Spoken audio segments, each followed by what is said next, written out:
across the UK, on DAB+, on YouTube, on your mobile, and on your side. This is Talk.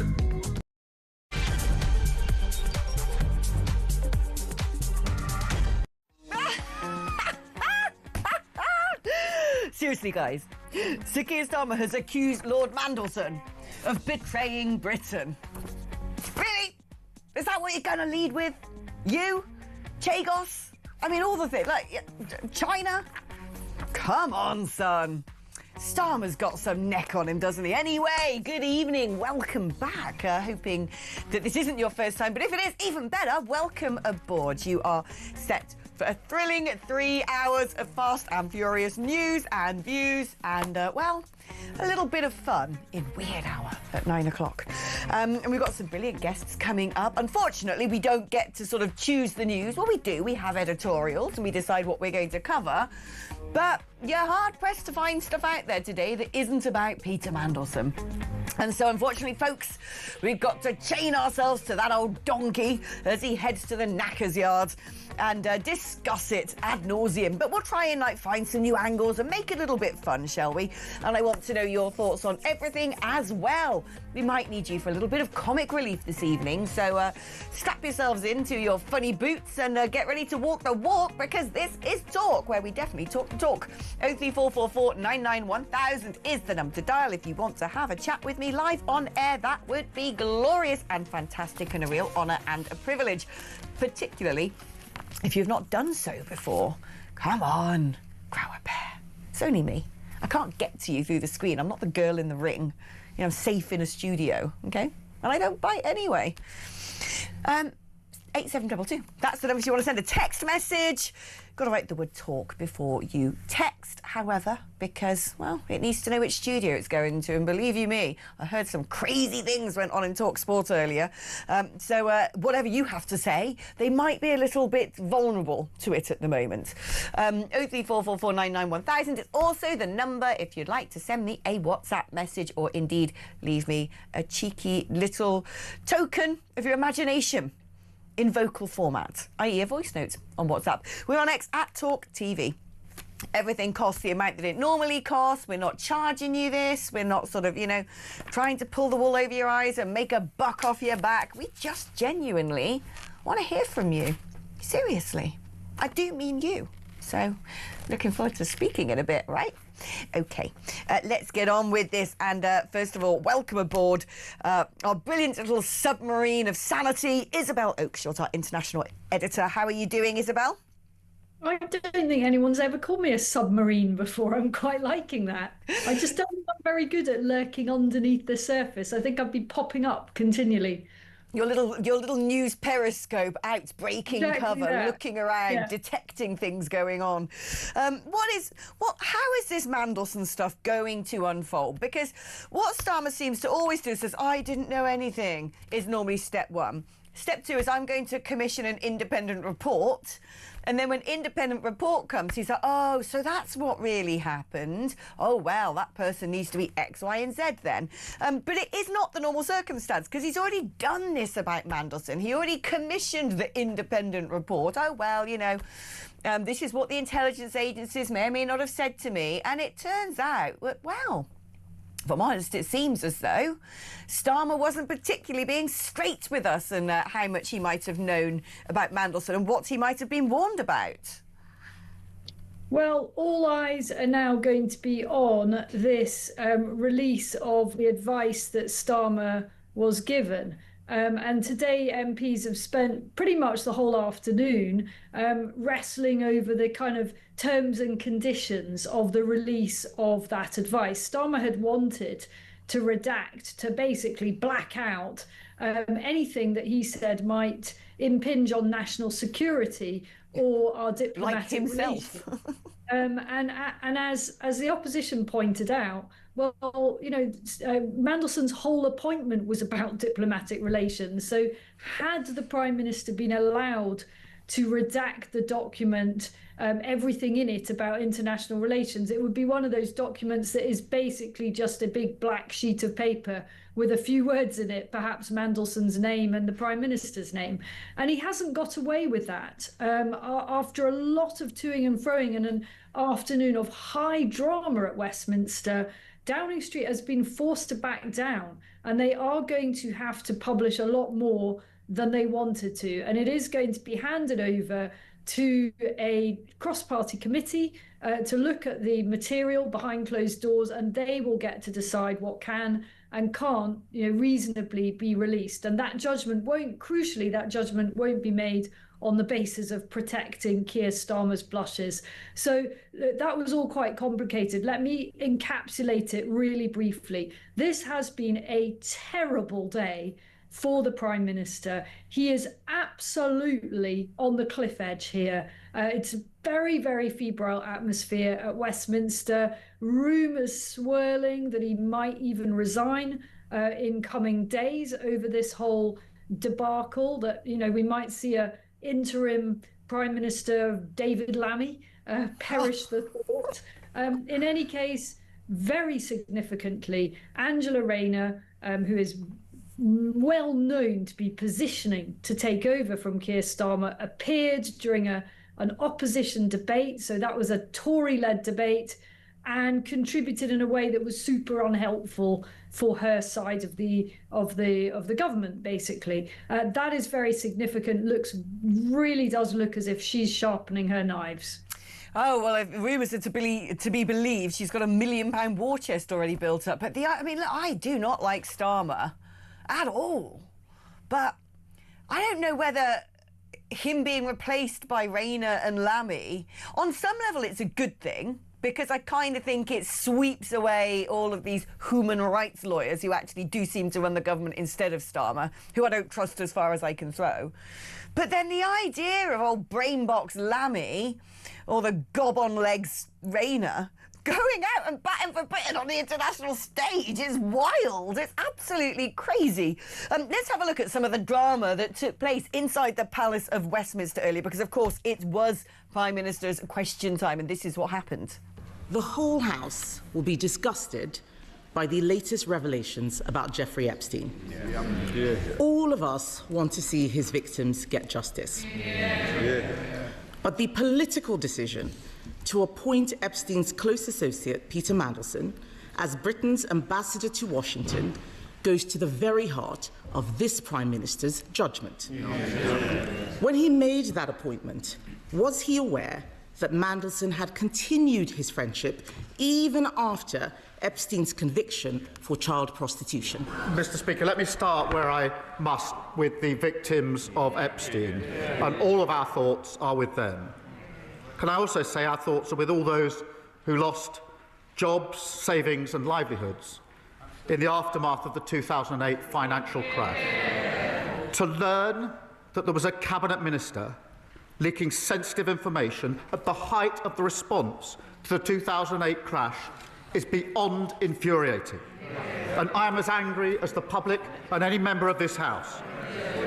Mandelson betrayed our country, our Parliament and my party.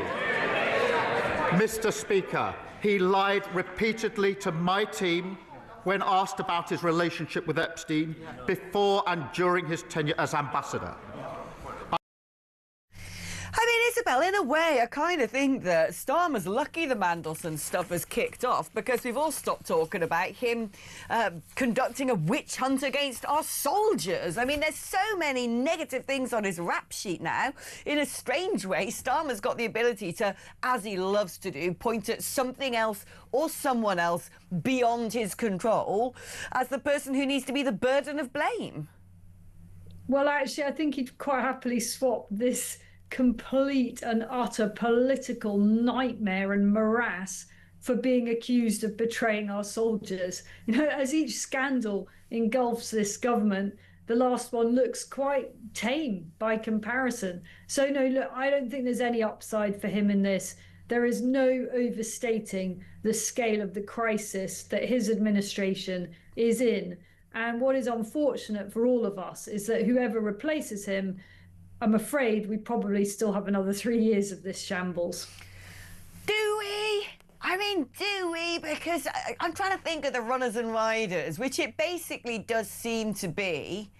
I mean, it's going to be Rayner, is it? Oh, God. Really? Is it plausible that Angela Rayner could become the Prime Minister? I mean, obviously Beth Rigby will love it. Some will have to, like, I don't know, feed that woman a diazepam to calm her down. She'll lose her brains over that. The rest of us, however, will be hiding behind the sofa, daring to peek over the top to see what on earth is going to happen. Well, I mean, I think journalistically it will be great fun if there is a Prime Minister, Angela Rayner. I don't think she's got the first clue about the economy, and that will be an absolute disaster for our country. I mean, this is the woman, the architect of the disastrous workers' rights legislation, under which new employees would have the right to sue for wrongful dismissal from day one of their new jobs. You know, this stuff is an absolute disaster for businesses at every level, small businesses particularly. But at the same time, she is pretty colourful. So I think we journalists will have a right laugh at her expense, but it's the country really that would suffer. I mean, this is the thing. I remember looking at the American presidential elections and looking at Kamala Harris and Joe Biden and thinking, you are a nation of 300 million people, and that is all you've got as your candidate. That. I mean, love him or loathe him when it comes to Donald Trump. At least he's been extremely successful in his lifetimes. I mean, I think he's been a great president, frankly. But a lot of people out there will disagree. Not many people who listen to this, though, perhaps. But when you look at the Democrats, I mean, Joe Biden was practically near, you know, in a coffin. And Kamala Harris barely even knew how to spell her own name. And you kind of look at the Labour front bench and look at, because again, I do not care for Sir Keir Starmer. But at least he was, you know, head of the Crown Prosecution Service and really got to the top of his career, I suppose, in terms of being a barrister. But if he's replaced by David Lammy or Angela Rayner, is that all we have to offer as a nation? Those characters? Well, I think you make an interesting broader point about the quality of our politicians. And a lot of this is down to who actually wants to do successful people, do people who are brilliant and excel in their private industries, whatever that may be, whether they're a neurosurgeon or whether they're a super successful entrepreneur or, you know, in the corporate world. Do they want to go into politics in the UK? And, you know, I talked to a huge number of extremely successful people, high net worth people, who just would not contemplate going into politics in the UK because, first of all, you never get richer as a result of it, and we can probably argue that that's a good thing. You know, politics in the UK is not about lining your pockets, but the price that you pay as a politician, the broader price you pay, the scrutiny you're under, the relentlessness of it, the attacks, the endless negativity of it all, and that's partly to do with our media, but particularly to do with social media. And it means that there are only a very limited number of people who are actually prepared to do this. And, you know, we've got to give them some credit for the fact that they are prepared to stick their neck out. But it does mean in many cases it's because they wouldn't get a great job elsewhere. Yeah, the irony that in politics you don't make a lot of money when we're talking about Mandelson. Someone's just written in saying, hey, Alex, did you hear this golden nugget from Keir Starmer at today's PMQs? My first duty is to keep this country safe, verbatim. I mean, he's got a brass neck on him, doesn't he? He seems to every decision this government makes. It's really hard. You'd have to use a sort of high-powered Oxford University biochemical microscope to analyse the government's policy over the last year and a half and find anything in the national interest. Well, yeah, I did hear him say that, and I did wince because I sort of thought, what? And so one of your first acts was also to try to give away, to surrender the Chagos Islands, which are a key kind of underpinning of our national security through our relationship with our US allies, who, let's face it, have an awful lot more firepower than we do. So, no, I'm not buying that from Starmer. I don't think he takes that duty anywhere nearly as seriously as he should do. It was only a sort of matter of convenience for him to say that today, because it provides him an excuse to draw a thick black pen through the stuff in those documents that he doesn't want us to see. Yeah, I wonder if he's sort of rolling around his little globe atlas and deciding which country he's going to run off to and visit next, so he doesn't have to be in the kitchen standing the heat. OK, let's take a short break now. And talking about that heat that he's got to stand, well, it looks like civil war is breaking out in the Labour Party. What about this time? Is it about Mandelson? Well, yes, that. Is it about trying to cut welfare payments? Yes, also that. Or is it about the fact that Shabana Mahmood might actually want to do something semi-useful when it comes to cracking down on migration? Oh yes, it is that. Nearly 50 Labour MPs have threatened to rebel over her plans. We're going to be discussing that after this.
But of course, once again, this explodes all of his notions that he said to Emily Maitlis about being an honourable gentleman and trying to break things off with Epstein. We can see quite clearly he was lying through his teeth. He has maintained that relationship. And also now, of course, as wasn't the case before, his ex-wife Sarah Ferguson absolutely in the mire as well, with these fawning emails saying she wants to marry Jeffrey Epstein. Yeah, marry me. I mean, and this was after his conviction.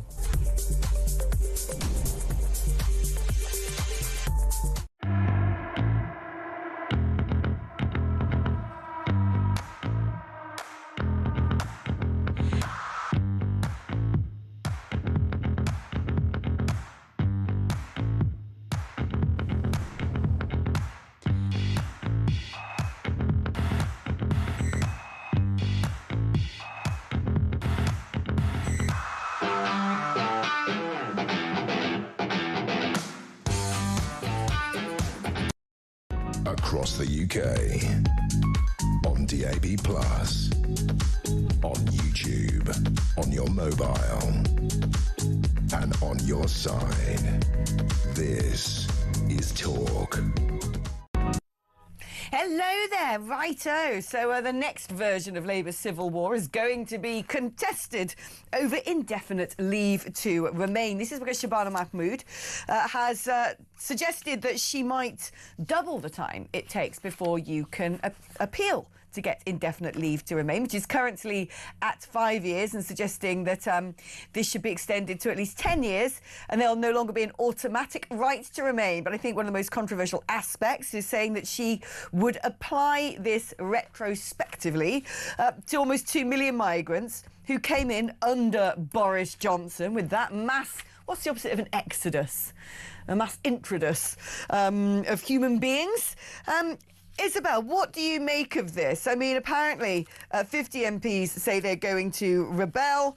It could be one of the biggest rebellions against his premiership. I remember when he was first Prime Minister and people didn't vote in the same way as the party and he removed the whip. He's given up doing that now, hasn't he? Yeah, well, I mean, imagine he removed the whip from 50 MPs, he'd have a bit of a problem on his hands. It'd be a whole separate party. It wouldn't be your party. It would be, your another party. I don't know. I think what this does is it exposes the impossibility for this government of actually doing anything particularly decisive or meaningful in relation to controlling our borders. At every step, essentially, Labour backbenchers will thwart anything that looks like it might result in less people coming in and more people being sent out. It's just not happening. And as a result, the small boats, and they're not that small anymore, they're not going to stop the boats. They're not going to stop the mass influx of asylum seekers. They're not going to stop mass uncontrolled immigration. They're not going to tackle illegal immigration. And as a result, a country is going to continue getting poorer, more dangerous and angrier. And that is what is going to be the backdrop to the next general election. When I read some of these comments from some various Labour MPs, I mean, Tulip Siddique's been popping up, hasn't she? Citing the case of a same-sex couple with a child who had fled Russia and are 10 months away from gaining indefinite leave to remain. They integrated into community, working and paying full taxes with their child in school. I mean, look, there will always be individual cases that are quite sad. And I know this from my own personal experience. My former next-door neighbours, who have been in London, who have been in the United Kingdom for way over 6 years now, but because their visa situation changed in that time, it sort of put the clock back, and they are about a month away from getting indefinite leave to remain. And this couple, one is a top oncologist, the other's a biochemist. They love the United Kingdom. They are more British than the vast majority of Brits in London, can I just say. Their son is doing his A-levels here, and they're really worried about it. They're losing sleep over it because mainly for them, being Turkish, it means that they would have to dig out foreign tuition fees if they wanted to send their boy to a British university. And I love them so much, and I'm so heartbroken if their particular appeal isn't successful. So there's always going to be individual cases. We're all going to know somebody who, if, certain legislation comes into play, it feels unfair, it feels disproportionate. But at the same time, to me, the idea that someone can live in a country for just 5 years and then say we are full citizens now, it seems very generous.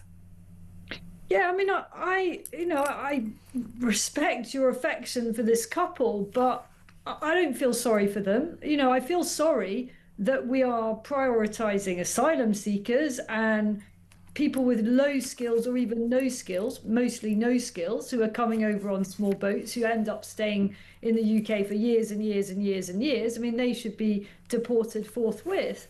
But I don't think that just because you're an oncologist or you're whatever else you said one of the couple was, you should somehow have the right to stay in Britain forever. Where I am right now in the United Arab Emirates, almost no immigrants get the right to remain forever in the UAE. It is a time-limited thing linked to the job that you do. And that makes eminent sense. It makes great sense for countries which all have limited resources.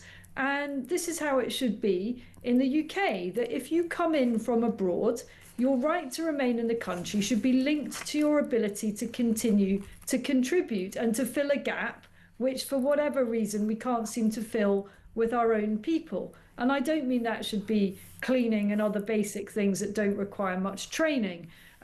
So I think that just because you've been there 5 years or 10 years, that shouldn't mean you get to remain forever. Otherwise, we just end up with far, far too many people. It really is that simple, folks. Yeah, no, I agree. And do you know what? I am so fed up of I keep hearing this trotted out on various sort of debate programmes when people on the left say, it's not very British. Oh, it's not very British to crack down on immigration. What?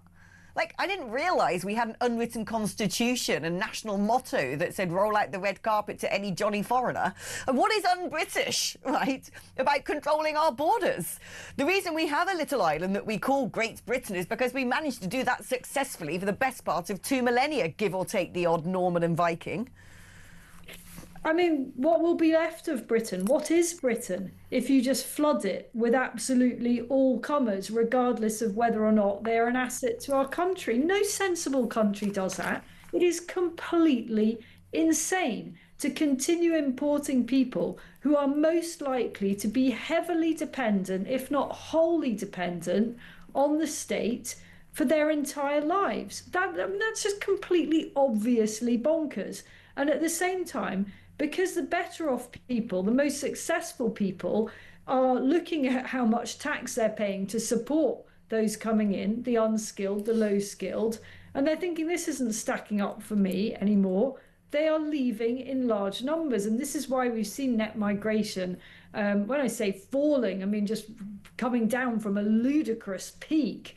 It's not purely because less people are coming in. It's because there's masses going out for good reason. Why would you swap highly talented people, highly skilled people, young, ambitious people, particularly worryingly, young people starting out their careers overseas, to bring in a bunch of people on boats that can't even tell you what country they're from?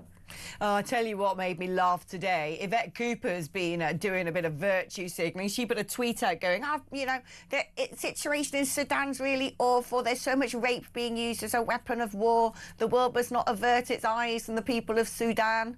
And I'm like, OK, I actually agree with that. What's going on in Sudan is blimmin' terrible. It's been going on for the best part of way over a year. And it's the first time anyone's made a peep about it from the green benches, as far as I can tell. But then I think to myself, oh, but you're going to bring all the men over from Sudan here. In fact, that's happening. And guess what? When people are living in a country where they go about using rape as a weapon of war, and then those young men come over to Britain, do they suddenly join the Me Too movement? Or should we be saying the world shouldn't turn its eyes away from the girls of Britain? Well, it's not very safe on the streets of Britain. I mean, I'm pretty exercised by the fate of that poor migrant hotel worker who was murdered by an asylum seeker who saw fit to stab her in the head with a screwdriver 23 times. I think that is what Yvette Cooper should be concerned about. Of course, what's going on in Sudan is horrific, but it doesn't affect the whole of Sudan. And when you look at the map, the Sudanese have to go through an awful lot of other refugees, have to go through an awful lot of other countries before they get anywhere near Britain. I mean, that journey is insane, by the way. I've seen some of the way that journey is conducted through Libya. You've got to come up through the Sahara, miles upon miles of inhospitable desert, all the way up through Libya, then get yourself on yet another perilous small boat. Luckily for us, the Libyan authorities, particularly in the east of the country, but on both sides, are actually genuinely stopping boats. Otherwise, we'd have far more of these Sudanese refugees. And then you're going to make your way all the way through Europe and all the way to the UK. This is completely bonkers. We should be turning away Sudanese, I'm afraid, on a point of principle that they have come through multiple safe countries en route to Britain. No, I couldn't agree more. And see if you can make this make sense. Probably not. No, because it's from NISA, the National Institute of Economic and Social Research, who tend to have a particular leaning. But they've basically said that net zero migration, so that's not sort of basically saying getting rid of all migration, it's net zero, i.e. just where we are, will have clear fiscal consequences for the UK economy, and that the government would have to raise taxes. Which seems to go against everything that we're learning from other countries when they're weighing up the cost of the current waves of migration, saying that actually it's terrible. Although they do say in the short run there would be higher GDP per capita, higher real wages and higher real personal disposable income, because firms are going to have to use more machinery relative to staff increasing productivity. I mean, this is the point. Someone was saying this to me the other day. The argument for we need all these unskilled people to come in and work at production lines and press buttons gets thinner and thinner with every single bit of progress that the tech world is making. Well, absolutely. I mean, we quite obviously don't need the occupants of asylum seeker hotels. These people do not have skills. The idea that they're coming over with, a fine education and the ability to immediately segue into the workplace once they've been granted refugee status and are allowed to work It's just a nonsense. These are not empowered people. They are pawns, as you know well, Alex, in a very, very complex criminal international game. And they are actually being exploited in many ways. That doesn't mean that they're all ignorant of how they're being used. There are economic opportunists in there, but generally this is essentially modern day slave labor, and they come over and they have little choice but to work on the black market. No, exactly. It's hilarious, isn't it, that everyone still wants to sort of bang the drum pretending all these people are refugees, and then even those people who might be good have been abused, and is fueling one of the most horrific trades, essentially, in humans. Isabel, let's take a short break and let's cheer ourselves up by playing a little game on the other side of the break. You heard that right. I think it's, you know, we've done a lot of Mandelson chit-chat today, haven't we? So, I've just invented a new game in my head, and that's what we're going to play after the break. I'm not even going to tell Dean what it is. Yeah, watch him sweat. OK, if you want to join in the conversation at any point, and you might want to join in this mysterious game when I tell you the details of it later, you will want to phone this number, 03444 991 You can also use that number to send me a WhatsApp message or leave me a voice note on WhatsApp. 87222 is the number if you'd rather send a text message. Write the word talk before you message. We're going to take a little break, and Isabel and I are back just afterwards.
Across the UK, on DAB+, on YouTube, on your mobile, and on your side.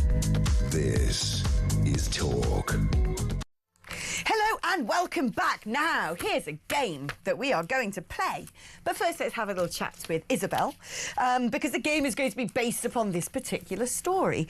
This story is Nigel Farage saying reform is half ready for government, and ex-Tories are joining because they lost the argument in their former party.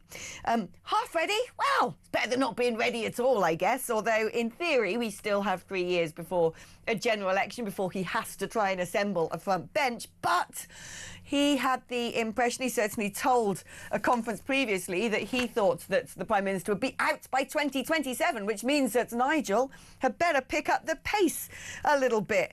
How are things going on HMS reform, Isabel? Do they look like they're all sort of settling in together, divvying up the work? I mean, it wasn't a good look, was it, on the voting on the two-child benefits cap, that Suella Braverman and Robert Jenrick appeared to walk down the wrong side and voted with the government?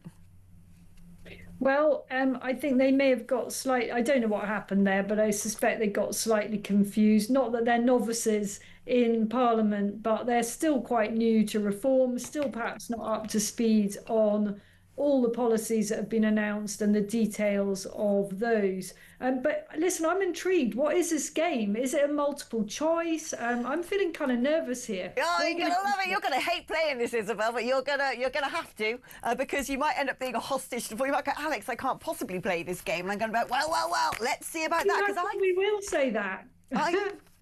The game is called Fantasy Cabinet. No, I can't play that one. I knew you wouldn't. I knew you'd say that, but the audience can help me play Fantasy Cabinet at least. Okay. So let's see if people message in who would they have as Reform's cabinet. Doesn't even have to be someone in Reform. We could just sort of like extend this into the realm of the faintly ridiculous, which, let's be fair, whenever I present a show this late in the evening, it tends to become. But yeah, I want to know, people, who do you think would be the best people to reform a government front bench? Let's say it's not even reform, although let's use the basis of reform because as polling suggests that could be the direction of travel. So who would be the best person to be Home Secretary? Who would be the best Foreign Secretary? Who should be in charge of immigration? Who should be in charge of the NHS and education? Who should be the Culture Minister? Am I missing anyone, Is? Well, we are also going to need a health secretary, aren't we? And a number more besides. Oh, we need a chancellor as well. I think the way we could play this game is to talk about the kind of qualities that are needed for the jobs that are going to be handed out. So how about we start with a Home Secretary? Yeah. What is a Home Secretary going to need to do in a future reform government? And we're not saying here that it's necessarily going to be a reform government, but that is the challenge that you've set there, Alex. And I would say that it is going to take a character who is absolutely hard as nails, who is a brilliant media performer, because these are going to be hard sell policies. If reform does what they've said they're going to do and deports large numbers of people and absolutely rams through the most radical anti-illegal immigration policy that anyone has ever seen in modern Britain, it is going to take somebody who really doesn't care what the left throws at them, somebody who is immensely resilient and somebody who is going to have the personality and the sharpness to drive that through the Home Office against what is likely to be an awful lot of foot dragging by the civil service. That there aren't that many people like that, and so truly exceptional operator is going to be needed for that job, and my God, good luck to them. This is a good way we can play this game, because you can sort of outline the qualities of each high office, and therefore that will get people's juices working as to who might be best to fill that role, and we can sort of live try and read some suggestions as they come through. So what about a chancellor? What would we need in a chancellor? Well, clearly it's got to be somebody who understands the economy. And people might think that's a sort of obvious starting point, but you'd be amazed how many people have gone into that job with not the slightest bit of qualification.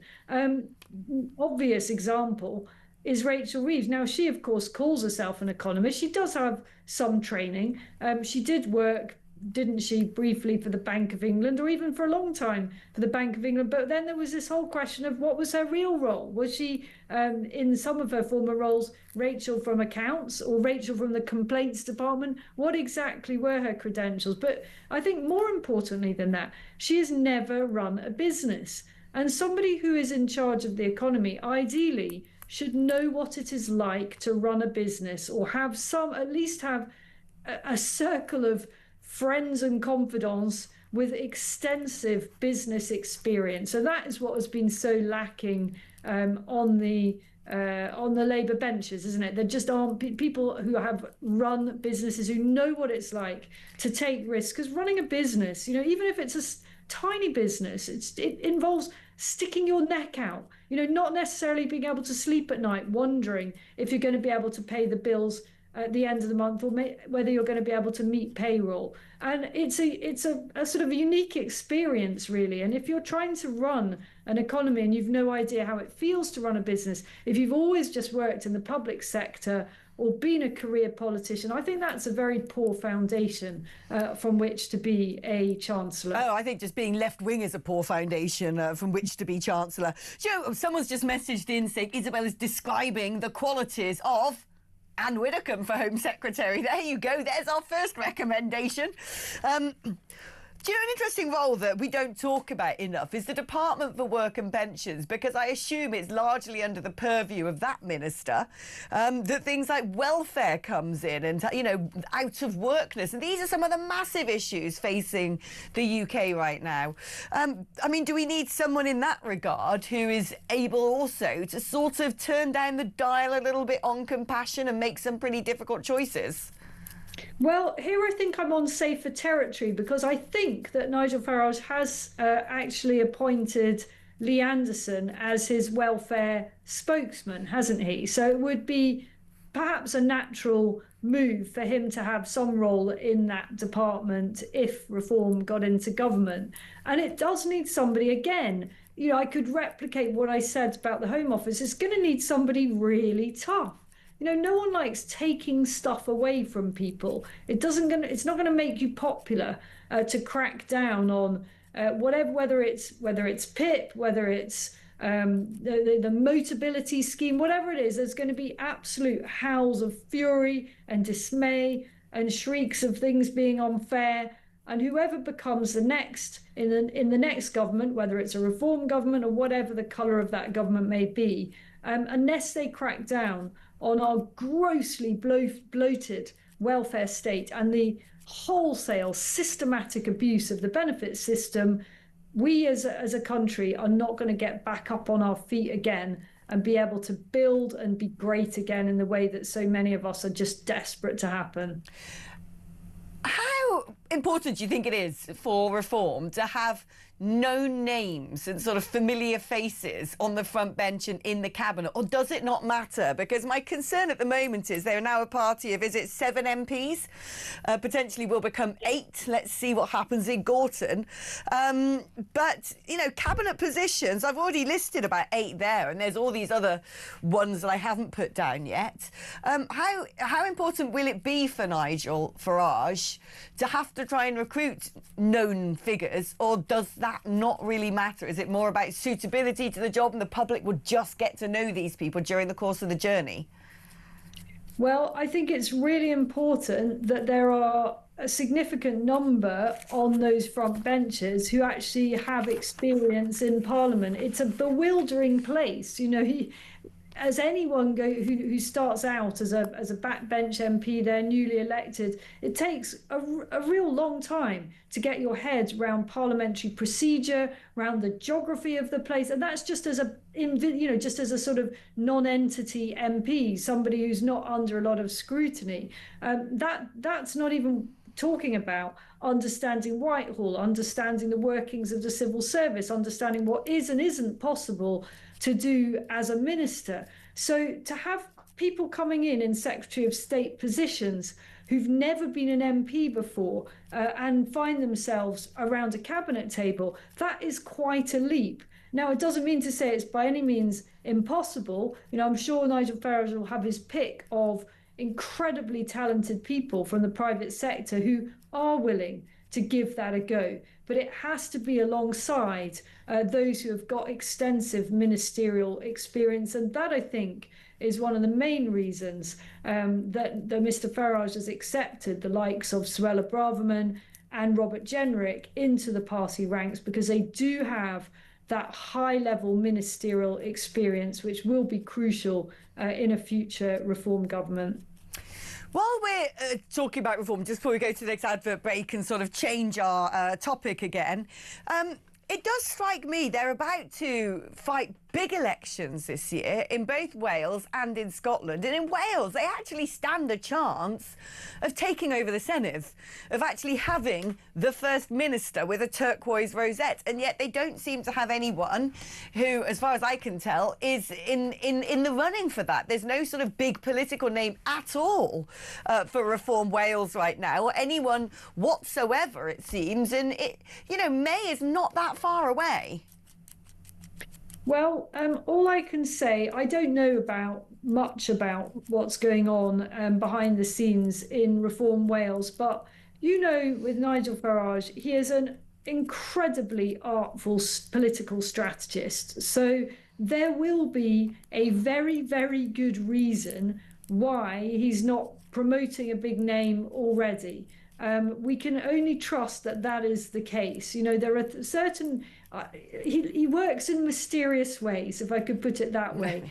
But it's got the party where it is now. And so those that support the party will just have to trust that there is a reason and strategy behind this. And in fact, if you look at why Nigel Farage has not perhaps appointed a shadow cabinet to date, not least because there literally weren't enough MPs on his benches to do that, it's clear that part of the reason was because he was hoping for some big name defections that could actually be given those jobs. I mean, he would now look ridiculous, wouldn't he, if 2 months ago he'd appointed certain Reform MPs in certain roles, only have to switch it all up because he's got double the number of MPs as a result of defections.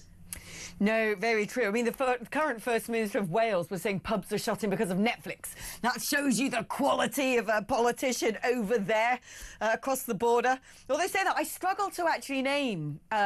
Is it Eluned Morgan right now, who's the current First Minister? Who was it before that? That Rodri Vaughan? Was it? I barely even know who the First Minister... Because there's been a sort of little succession of them ever since Mark Drakeford, who was also one of the least memorable human beings ever in politics. It's not as if finding a great First Minister in Wales, there's a particularly high bar set anyway. Isabel, right, we're going to take a short break now, but don't you go anywhere, because we're focusing our attention back on stories about asylum seekers, of course, just after this. When are they never not in the news? If you want to join the conversation, if you want to let me know who you think should be in the high offices of state in your fantasy cabinet, the number to message is 03444991000 on WhatsApp. 8722 on text, like talk. Before you send a text, you can also phone 03444991000. It's your normal network rate. If you want to actually talk to me, that would be lovely, wouldn't it? Lots of people saying Anne Widdecombe. Very popular. How old's Anne now? I love Anne. Scares me. She's only about this size. She's about like 4'6" or something, but she's blimmin' frightening. But how old's that, Dean? 78. Oh, go on, let the woman put her feet up. And my nomination for hard as nails Home Secretary would be Rupert Lowe, says somebody. He's, of course, doing his own rape gangs inquiry right now. So no, keep your thoughts coming in, would you please? OK, right, we're going to take that short break, but we're back just after.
Yeah, she has a point. She has a point. We have to do our bit, obviously. Like, we've become very insular as people. We have all this entertainment in our houses now.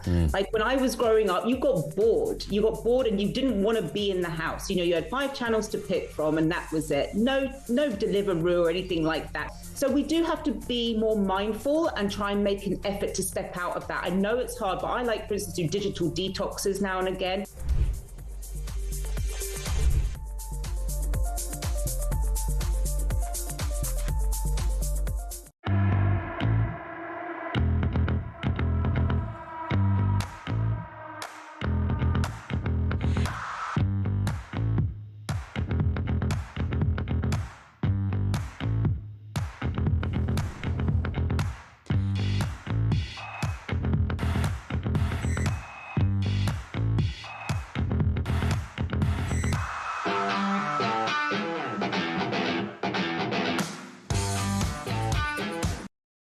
Across the UK, on DAB+, on YouTube, on your mobile, and on your side. This is Talk. All right, welcome back. Now, let us talk once again about good old migrants, because the Home Secretary has sort of confessed something sort of slipped out almost by accident, really, where Shabana Mahmood has revealed that migrants regularly ask as soon as they arrive about which hotel they are going to be put in, that they happen to be highly knowledgeable about what is available to them in the UK. Well, Kel, surprise, that's because we fund a load of NGOs giving them all this information. Is that not right, Isabel? The NGOs have a massive case to answer in terms of the illegal immigration industry, and I don't call it an industry lightly. That is what it is. This is an absolute racket. And if you go over to northern France, as Talk has reported, the charities are completely propping up this illegal system. The charities are providing the food, the drink, and the washing facilities, and crucially, the access to power, mobile phones and charging points that are essential underpinnings of the filthy, crime-ridden, terrifyingly dangerous migrant camps of Calais and Dunkirk. Put simply, without those charities, those camps would not be able to exist. People would not be able to live in those camps for, in some cases, a year. You know, they're not going in those camps and getting on boats the next day. People are in those camps long term. And the only way they're able to do that is because the French police are utterly complicit and the charities are encouraging it. So the charities are, for example, providing life jackets. Well, It's not charitable to send people potentially to their deaths over the channel in a leaky dinghy, is it? It's ridiculous. I mean, I know at some point some of the southern European nations were going absolutely postal because Germany was funding a lot of these NGOs. The EU was funding a lot of these NGOs, and some of the Mediterranean states were going, what are you doing? This is against European interests. It's against our interests. But also what she's revealed here, she basically says, you know, these people know what we're up to with a high degree of knowledge. The cohorts we deal with on the organised crime side of things, oh, that's reassuring. And also people getting on boats. It's quite common for people when they arrive here to ask which hotel they're going in. There's an understanding of the system that is quite well developed. Well, what she's kind of admitting to here is what France has said about the United Kingdom, which is stop blimmin' well making your country an El Dorado. You know, they know in France they don't get anything. They have to go to that horrible forest and sleep among fecal matter and people with guns. And they know that if they come here, they get a hotel, they get a phone, they get some pocket money, they get 3 meals a day, they probably get like the ability to call home. They know that they get all these things. And some of them have the audacity of moaning about the quality of the food or moaning about the Wi-Fi not being good enough, which, you know, it just actually, to me, what she said is she's totally underscored the fact that it is, like you say, it's an illegal immigration industrial complex. And when it comes to who's sort of investing the most taxpayers' money in it, it's us.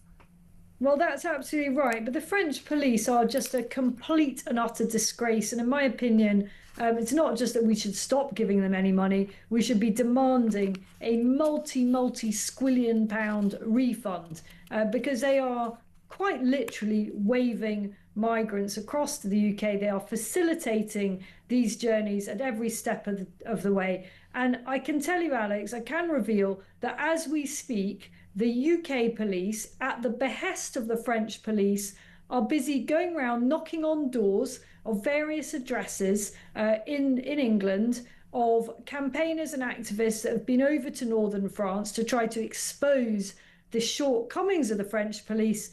And the British police are now, at the bidding of the French police, saying, you ain't getting back into France to document the failings of the French police and what's truly going on in those migrant camps. This is a total disgrace. There are law-abiding patriots who just want to go over there and tell the world what is going on. They're not out to cause trouble. I'm sure there are, as always, a fringe number of people that do want itching for a fight, and that's not because they're necessarily fundamentally thugs, but because they are truly terrified by what is going on and who is coming our way. But most people that are going over there peacefully to document what's going on are now at risk of being banned from setting foot in French soil. Well, how about the French police turn their attention to banning the illegal immigrants from their own soil? And in that case, we wouldn't need to be sending over anybody from our side to check what's going on, and we wouldn't be dealing with all those undesirable people coming our way. It's a really sad indictment, though, isn't it, of legacy media. You, of course, did that brilliant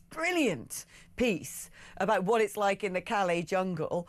But it's embarrassing for, reporters in this country that it's citizen journalists going over to talk about these things, that actually some of our big media houses aren't really doing their due diligence, aren't really living up to the name of their profession of journalist, because they're not journaling anything. They're just regurgitating campaign notes for the most part. And the reason for that is because it's so dangerous to go over there. It's really, really dangerous. And so a lot of media organisations will not let their reporters do that.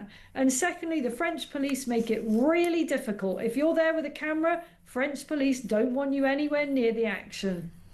That's true. I've had a weird flashback to the Paris Olympics opening ceremony there. I don't know why, but that just sort of came in front of my eyes, and I just remembered how far France has fallen. Oh, it's sad. I do love France, I must admit. It's a sorry situation to see. Isabel, thank you ever so much. Always a privilege and an honour to have you on. She's one of our greatest journalists. She actually goes where the story is. That's why she's ours, because we like to talk about the things that you want to listen to, I should hope. Trev Middleton says, unfortunately, all of my dream front bench have all passed. Never mind, it's fantasy cabinet. You chuck them in there anyway, Trev. Don't let that hold you back. It's a bit like fantasy dinner party, we could play that instead if you like. But I just think fantasy cabinet's a little bit more political, a little bit more fun. Robert Jenrick for Home Office, Sarah Poachin for Justice. But could we have Matt Vickers as Minister for Women? No real reason, someone says. Well, we'll jot that one down. Right, taking a short break, but I'm back just after this.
Across the UK.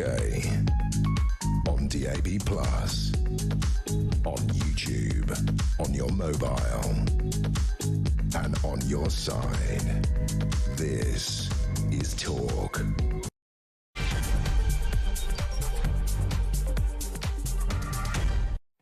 Hello there, welcome back. I want to know what your nominations are for Fantasy Cabinet. They're all being very serious at the moment, but you know what happens if you've been watching this show the last week and a half now, it is, that I've been presenting it. We sort of start off sinking our teeth into the inviting flesh of the news cycle, giving that a bit of rumination through the second hour, getting a little bit more inventive as we get a bit of acid reflux from all of the toxic stories we've been consuming. And then by the time it's 9 o'clock, wow, three-fingered gin, isn't it? That's the one.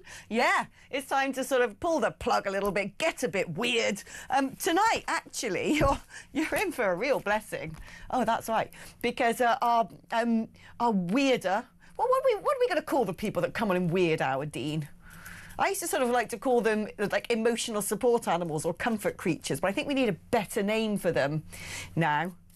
But our weirdo at 9 o'clock is Paul Cox again. Yes.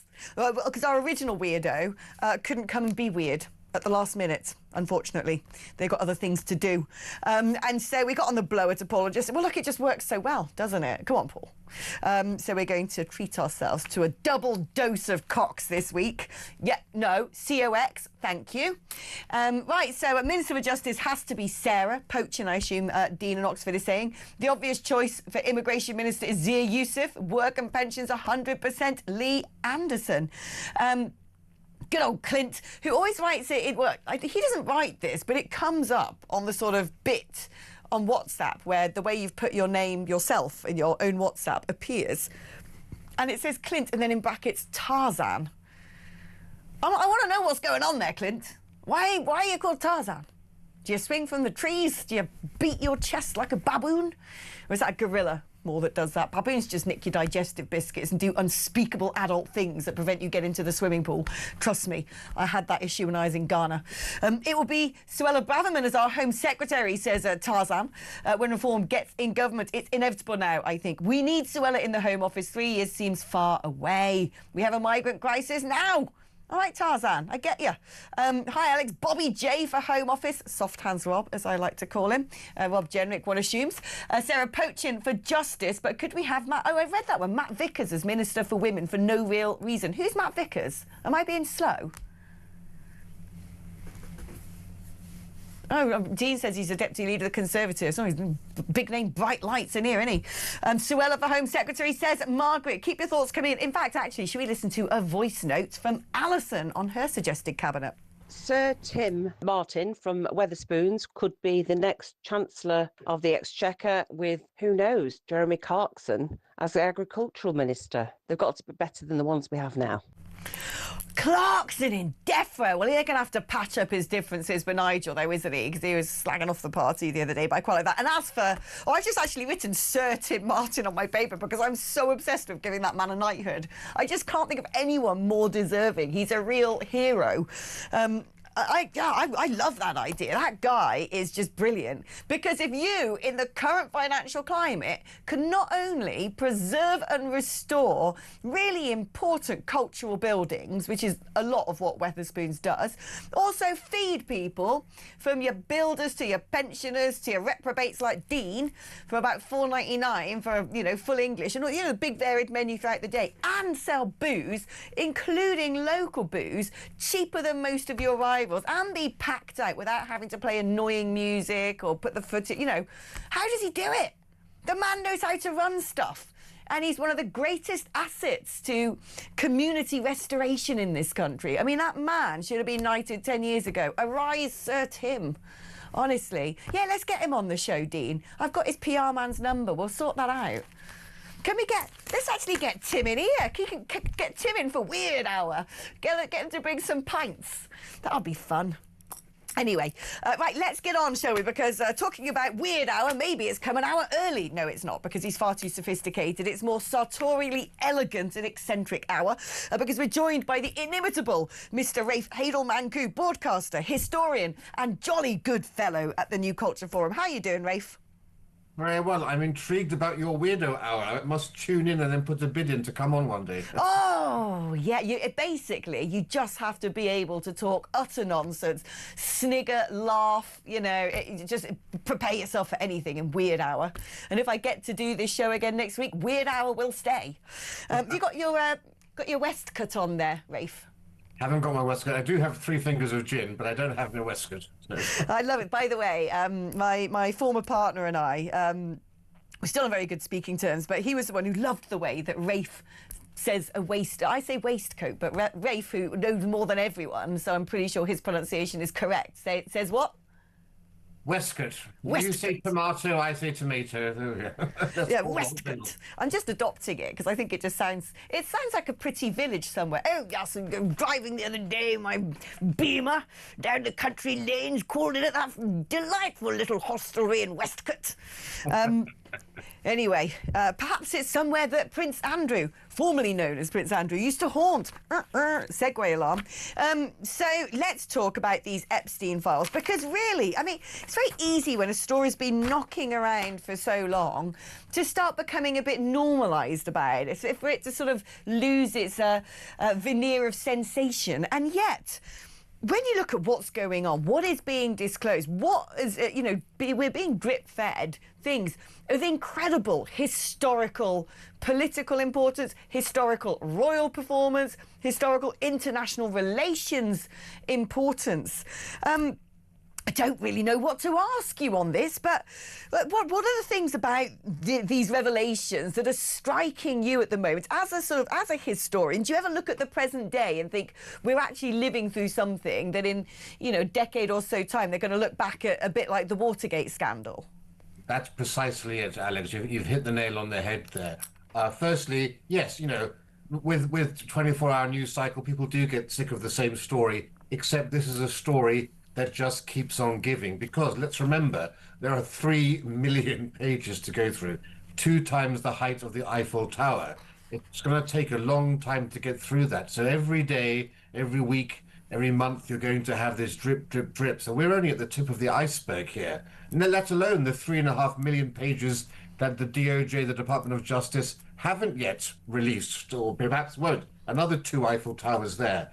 To put this into context, right, many of your viewers will be familiar with the Profumo scandal, 1963, when John Profumo got in trouble with a prostitute and a KGB agent. That was one scandal. This is far bigger than that, because if you think about it, this involves members of the royal family, members of the cabinet, but also former American presidents and oligarchs in America as well. I would say this is as big as the Profumo scandal and the abdication crisis of 1936, when King Edward VIII abdicated the throne to marry Wallis Simpson, becoming the Duke and Duchess of Windsor. This is bigger than both of those. That's the sort of context. So, historically, we think those were big events. We're living through even more interesting times. But I think as well, I get the impression we're not going to get the full story now. We're not going to get the full story in the next 2 years. We may not get the full story in the next decade. I can always have this vision of the future when I'm living under a motorway bridge surrounded by cats, but there's some sort of youthful, regenerated AI version of me going out and doing the news rounds. And we'll still be talking about it then, because I have a feeling that some of these connections that Jeffrey Epstein may have had with hostile foreign governments and potentially the work he may have been doing for them. I mean, I don't know, but even without those suggestions having already been made and elements of correspondence seeming to attest to that, you just have to use a sort of narrative Occam's razor to see, well, here he was, some guy who sort of came out of nowhere, his own backstory. Wasn't he a teacher or something? That's like right. A high school teacher. The next thing he's a sort of financier. The next thing he is the financier with everybody in his Rolodex making incredible amounts of money. Such a crazy amount of access nonetheless, for a guy who is essentially just a financier, most people couldn't name, apart from sort of, I don't know, like George Soros and Warren Buffett or something. Most people can't name financiers. And he had in his sort of, phone book, members of royal families, heads of states, and everyone was being invited to that island. And at the same time, I'm pretty sure most people who went to that island knew what was going on that island and probably wanted to go for that reason. There are various heads of banks who it's emerging saying, oh, we want someone to dress up in a Disney costume. And it does have the sort of look and feel. If this was going to be a sort of cheap two-bit detective novel, then without a doubt, Epstein would be some sort of foreign state's asset. Yeah, I mean, that's the biggest revelation. We've just had the Polish Prime Minister come out and say that they are pretty sure, the Polish government's pretty sure, that he was working for the Russian government. I know other people who are also convinced, along with Russia, that he was also working with Mossad, with the Israeli Secret Service as well. And if you look at his modus operandi, a lot of the girls that he was sex trafficking, including into royal residences, I mean, if we're going to have a criminal investigation, it may be that royal residences will now fall under that purview, because we've had evidence now of another woman coming forward alleging that she was sex trafficked into Royal Lodge, Prince Andrew's former house, on the Windsor estate, after which she got a tour and tea at Buckingham Palace. So this is a remarkable situation. But the modus operandi of Jeffrey Epstein is very similar. It's actually identical to the modus operandi of the old KGB, the new FSB, and of Russia. What they call compromat, getting compromising material on people. They run these enterprises across the world, and everything that they do is everything that Epstein does. And the fact that he was using Russian women made you wonder, well, where were these Russian women actually coming from? And when you see those photographs, for example, of Peter Mandelson in his budgie smugglers, you have to ask, who was taking that picture? Because obviously Peter Mandelson wasn't aware of that. So that was either a hidden camera or it was a very quick, surreptitious photograph. That's what Epstein was doing. He was deliberately taking photographs. And you have to ask yourself, what was Prince Andrew doing? Because that clearly, when you see him on all fours with that lady, he's looking right into the camera. So there was a degree of trust there with Jeffrey Epstein, because the Prince of the Realm should think, I don't want this to be photographed. I don't want any record of this. He was willingly falling into, I would say, this sort of a honey trap. So yes, I think that there are potentially, and of course that then leads into questions about how did Epstein actually die? Because hitherto the public was split. Did he commit suicide, or was it some oligarch? Was it some rich American tycoon who wanted him done away with? Well, now we have the option. Maybe it was the Russian secret services. Maybe but also, it was the Israelis. If we're going to frame this as potentially Epstein was harvesting compromat, which I do not think sounds like such a wild projection, then it begs the question, with some of these people, who was under the influence, therefore, of Epstein or his puppet masters, and what did they do as a result of that? Because if you've got world leaders who are in the heads of big international banks, who then, they give the message, well, unless you do this, then guess what? This information is going to come out on you. Bill Gates and the allegations that he caught STDs from Russian prostitutes and wanted to sort of surreptitiously drug his wife with the sort of, anti-syphilis medication or gonorrhea medication or whatever it was, so she didn't find out. But, if that is true, what on earth in return were they saying to Bill Gates? Well, unless you do this, we're going to do that. Like that to me is the bigger question. How many people, if this is, some huge network of extreme bribery and blackmail to the highest level and against people at the highest level, then what were they doing? Well, at the moment, it doesn't seem as if it got to the level where Epstein was actually using this. It seems as if he was still in the data gathering side of things, as far as we know. But of course, we don't know how much of that information, if it was being given to our foreign powers, was it being given. So we'd need to see whether foreign powers had control over these individuals. That's certainly true. We know that this is actually probably compromat or something like compromat because, for example, Bill Gates, the allegations about him having an STD and wanting to get antibiotics, that was an email that Epstein sent to Epstein. So he was recording himself basically to have a record of dirt he could have on other people. So Bill Gates wasn't involved in that conversation at all. So I think that's also part of the equation. And so you can really see here that there is something going on. Also, I've spoken to a couple of people very close to the Yorks at one point. The level of integration that Sarah Ferguson and Andrew had with Epstein is far closer and far more in depth than most people realize. And of course, if you want two people who weren't very good at keeping their traps shut, loose lips sink ships, it would be Sarah Ferguson and Prince Andrew. And so what were they divulging? Because this is how it worked with Guy Burgess, the Cambridge spies. They were wanted to basically gossip about people in power, the elites. What did they know? Sarah Ferguson will have a lot of dirt, a lot of gossip about people in power in this country. And of course, that's the sort of stuff that Jeffrey Epstein would have lapped up. But also, I mean, there is definitely an element here related to the money-making side of things, you know, because we know that there have been revelations about Peter Mandelson giving Epstein extremely confidential information about the UK's fiscal policy before it's implemented. We also know that Epstein and Mandelson wanted to oust Gordon Brown. They hated him. They called him smelly. Because at the time he had been Chancellor, then he was Prime Minister, maybe he wasn't doing what they wanted him to do in order to what? Make money for some of their other big clients? I mean, is this just a huge money-making racket involving some of the big banks? Because, of course, around the time that this stuff was happening, the big banks drove us off a cliff into financial crisis. Yeah, it's absolutely amazing to think that you would have a Minister of the Crown, a business secretary at cabinet meetings at a time when Britain and the West were in their worst financial crisis.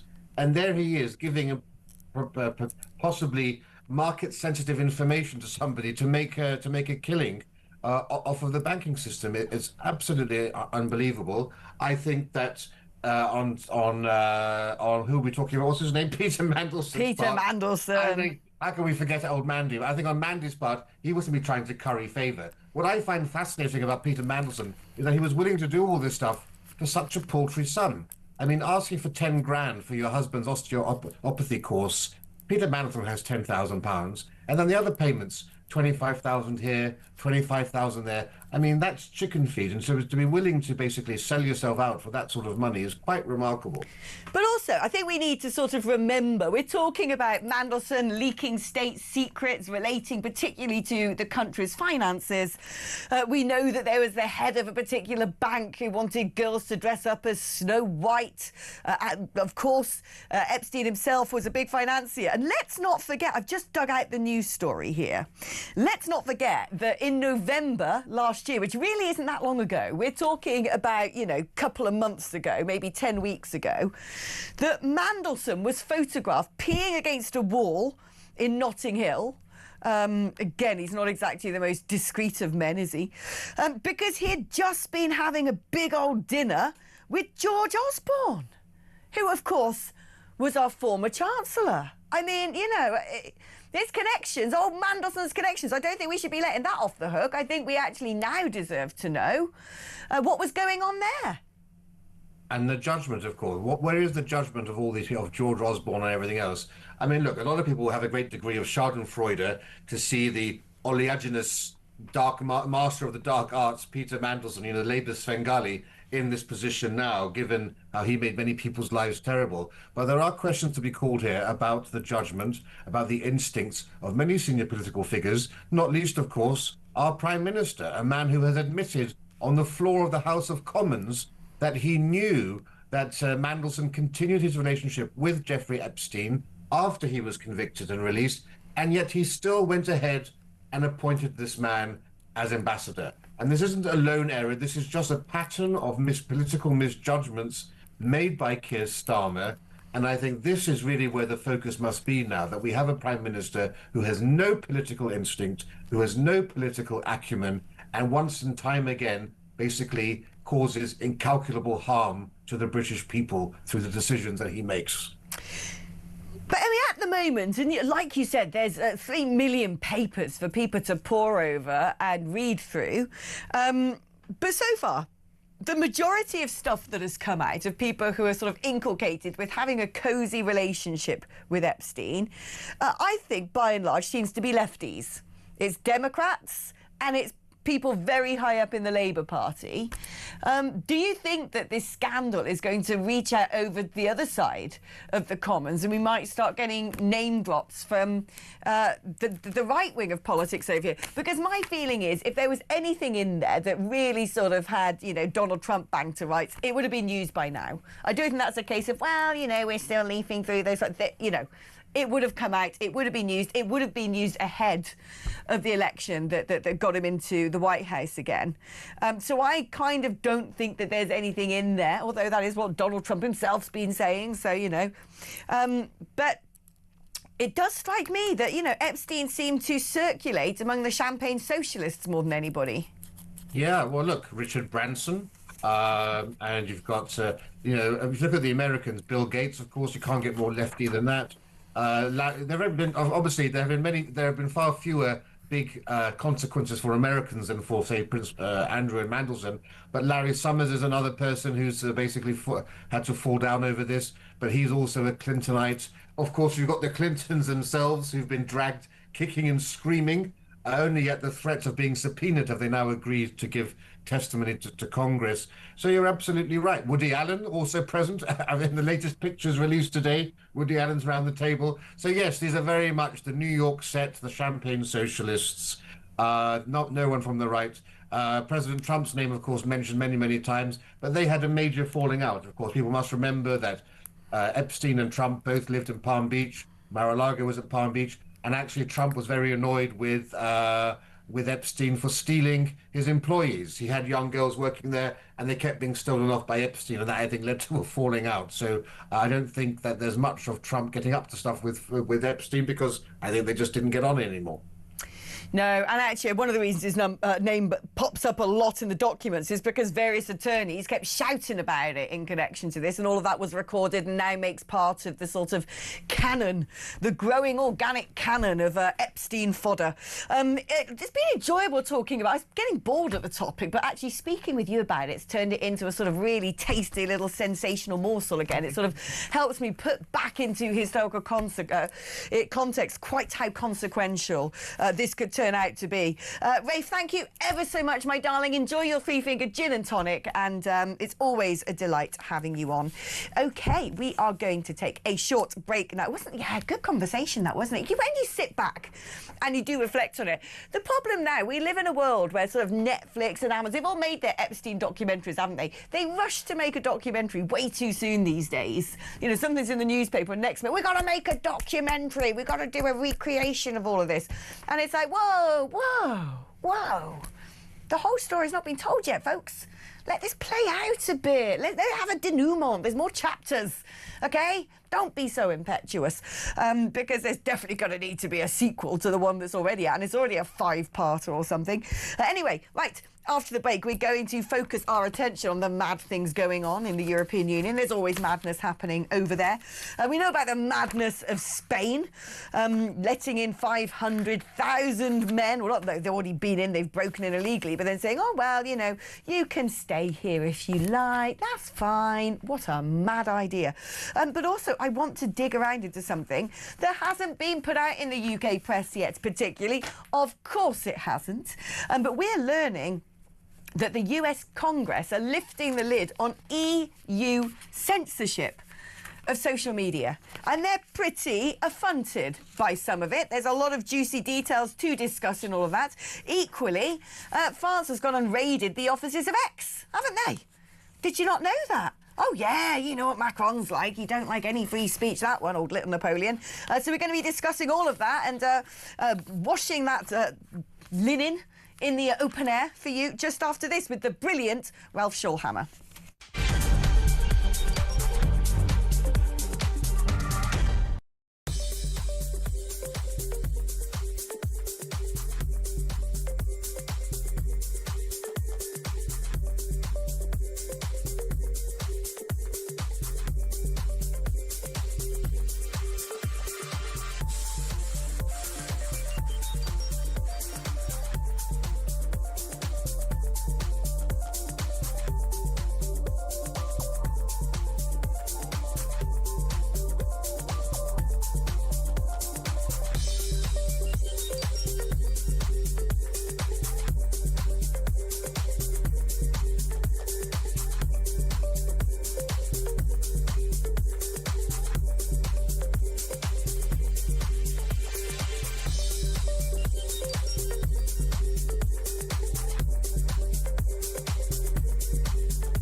there is definitely some credence to be given to the idea of guilt by association, and mere association or mere presence doesn't indicate guilt or doesn't indicate that you actually participated in these sordid and disgusting crimes.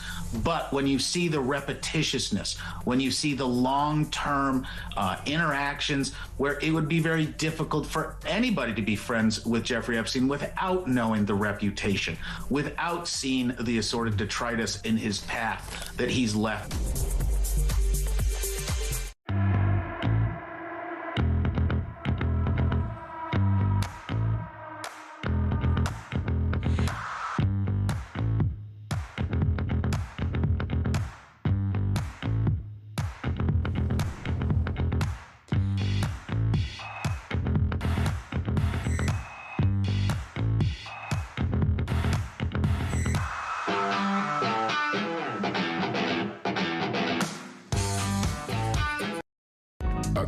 Across the UK, on DAB+, on YouTube, on your mobile, and on your side. This is Talk. Hello and welcome back. Now, you probably don't know anything about this because it's not made it into the news cycle yet. In the UK, I don't know about in Europe, but it's staggering. Right, I'm actually on X right now, and I'm looking at House Judiciary GOP, right? So this is the Republican Party in the House Judiciary for the American government, who have been asked to perform a search into the censorship of Europe of free speech. Now, we know that the Undersecretary's been asked to go back and get information and report to Trump about how bad free speech is in the UK. But looking at these files, I'm just going to read this to you. For more than a year, the committee has been warning that European censorship laws threaten US free speech online. Now we have the proof. Big tech is censoring American speech in the US, including true information, in order to comply with Europe's Digital Services Act.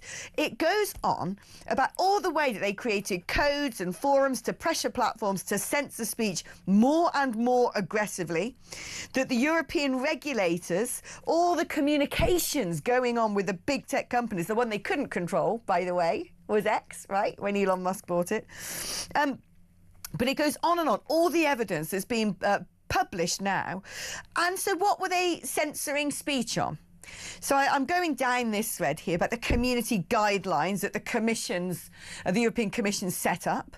It says, to put simply, the boundaries of debate on political topics like mass migration, men in women's sports and more are now set by community guidelines which have to be in hoc to the demands of the EU Commission. As early as 2020, EU President Ursula von der Leyen told platforms to change their rules and take down content questioning established narratives about the COVID-19 pandemic and the vaccine. Now, is it any surprise then that the French offices of Elon Musk's X have been raided by the Paris Prosecutor's Cyber Crime Unit? It's the one platform the EU Commission couldn't control. Ralph Scholhammer joins us now. I mean, there's dystopian and there's this. I think what is beginning to be published here, doesn't surprise me that it's not being put in wider circulation, but we are seeing the actual qualified empirical evidence that the European Commission has been saying to social media platforms, you must censor people talking out about trans stuff, about migration, about the vaccine, about COVID, and a host of other topics. I find that chilling. Well, I mean, the good news is it's no longer a conspiracy because it's out in the open. So I think that's the positive side. Precisely what you just said. Nobody can accuse you and say, Alex, you're just, way too deep down into the rabbit hole of conspiracies. No, they're doing it out in the open. I saw there is this since August 2025, the French Ministry of Foreign Affairs. They have like their own Twitter account, it's always ironic that all these conversations, by the way, take place on the very platform they try to get rid of, which is their rapid response platform. And, they were kind of alluding to Elon Musk that what he's doing might fly on some island. Of course, I guess meaning the, pedo island by Jeffrey Epstein, which is, again, kind of funny because you can say many things about Elon Musk. He seems to quite cleverly excavated himself from the whole Epstein thing, and even what Epstein had to say about Trump. I mean, if you get called by Epstein one of the worst human beings, I would actually take that as a compliment. No, exactly. But the thing, we're seeing this now, marrying, to me, the picture's becoming quite clear. Right, that we have a political elite across the Western world. It extends into Canada, Australia, New Zealand, and largely Western Europe, who all talk to each other on the phone, who all do things in step with one another. And currently they're in a massive panic about X. They all sort of turn around and say, oh, wow, GOT can be used to undress people, therefore we have to shut down X. And it becomes more and more clear why, because it is the one social media platform they can't control. But when you look at the levels of control, when you go through these files of the House judiciary and see quite how far and for quite how long the European Commission were trying to censor the peoples of not just Europe, but frankly, the whole Anglosphere and the Western world, because they all have to accord to these rules, I don't know what I'm supposed to make of this. I mean, the EU is basically operating like the old USSR. Well, yeah, absolutely. And I think there's a little bit more to X than just most people make it out about free speech, but it's the only social media platform, I would argue, on which you can actually create pressure on governments. And that's not least, like, there are many issues on which I disagree with Elon Musk, but one thing has to be said quite openly, which is he is putting pressure on people he otherwise probably could not. And in a way, the way he does it, so there are so many things that I think Musk is criticized for, which are actually a good sign. So there is the Epstein way, right? You blackmail people. And as you see in the emails, or basically people, it's actually worse than this. You have people like Bill Gates who provide themselves the very material with which they then can be blackmailed. Just as a side note, allegedly what we saw from the emails, I do not know why somebody like Bill Gates needs Jeffrey Epstein to find a Russian prostitute. I would assume that this is something you can do without a middleman. But be this as it may, but what Elon Musk does, he doesn't blackmail politicians. He actually goes there and openly says on his platform for everybody to read, for everybody to listen, what he thinks should be done differently. Sometimes I agree, sometimes I disagree, but at least he puts it out in the open. And there can be no doubt that, for example, the issue of the grooming gangs or the rape gangs, what it actually was or actually is, to be quite honest, would never have gotten the kind of attention it did without Elon Musk. I mean, this, as I said, agree with the man, disagree with the man, but at least he's saying the kind of things he wants to see changed or the things he wants to keep out in the open. He doesn't do the backroom dealing that everybody else is doing, particularly the European Union. I mean, there is now evidence that despite which is of course not an American company, despite TikTok telling the European Commission that the claim that the Romanian presidential elections of last year, the first round, led to a victory of Georgescu was because of Russian influence and Russian buying of ads on TikTok, that this was not the case, that this was untrue. But they went out with that claim anyways. So pretty much the European Commission didn't do it directly, but it is fair to say that under EU influence in Romania, an honest, fair election was cancelled, and that's just another way of rigging an election. That is, as you said, that is very, very worrisome. This is exactly it. It's like when Elon Musk bought X, we all kind of realised after a while that we've been living in a tunnel now that we're suddenly in the light. It's like, oh my goodness, all of these lies, all of this stuff being suppressed. We found out that, for one moment it was Hunter Biden's laptop, then it was the Barrington Declaration during COVID. Anyone who was standing up against what was supposed to be the settled science over how we should approach all of this. And you kind of think to yourself, blimey, the EU Comets Bureau, because that's, I think, the best and most suitable name for the Commission, the unelected apparatchiks who seem to be dictating everything across Europe, have been controlling us, censoring us, gaslighting us, manipulating information, lying to us for ages. We're only just beginning to learn of the extent of it, and we're actually now watching them in real time, floundering around, grappling to try and control the situation, exposing their megalomania even further by going in and raiding offices. It's just astonishing. I think this is huge. No, I think it's true, and I think it's also important to say, also for the viewers and listeners. I mean, I think we use the term elites to describe those who are currently, unfortunately, in charge. But that does not mean that they're elitist in a positive sense, in any way, shape, or form. Many of them, to be quite honest, are morons. I mean, what's the name of the House of Lords? The guy Peter Mandelpants or Mandel without pants or whatever his name is. I mean, or the same with Bill Clinton's painting in a dress. I mean, what is it? I'm sure that you and I have been to some, fancy cocktail party, whatever, but I never felt the desire to drop my pants and have a picture taken of it. Now, it's so absurd. It is. Although my theory is, and this also because we always ask the question on your show, Alex, why are they doing what they do? So one argument is maybe it is all a huge foreign intelligence conspiracy and foreign intelligence operation. Maybe. Sometimes I wish it is, because that means there must be some intelligent people somewhere who pull the strings. So in a certain way that would give me relief. But the second thing, which I'm more and more suspicious that is the true thing, they are all deeply, deeply unserious and very bored people. And they just, they nailed their flag to the mast of multiculturalism and mass migration and, diversity is our strength and all these slogans. And now that they see that they're not working, instead of admitting that they were wrong, they double down on it. I mean, there's probably a little bit of both of these theories. Right. Yeah, that's what I was going to say. I think there's plenty of muppets and morons. Yeah. My time in the European Parliament exposed that to me personally. Yeah. But I actually do think that there is, there are certain individuals within the upper echelons of the European elite who have probably been there forever, and they pick exactly who they're going to give the big jobs to. I remember we were supposed to have that Spitzenkandidaten process where the head of the president of the European Commission would be chosen as the leader of the biggest group that gets elected in the European Parliament. That way it democratizes it a bit. And did that happen? No, didn't happen because they didn't want that guy. Can't remember his name now. He was all right, actually, that German geezer. Anyway, they didn't want him because he wouldn't do their bidding. And I was in the Parliament at the time when this whole fight was taking place because we were supposed to have the Spitzenkandidaten, and they all started kicking off because Ursula von der Leyen was just in the corridors of power, suddenly appointed. And everyone's like, what? She was a really rubbish defence minister in Germany. Why have they picked her?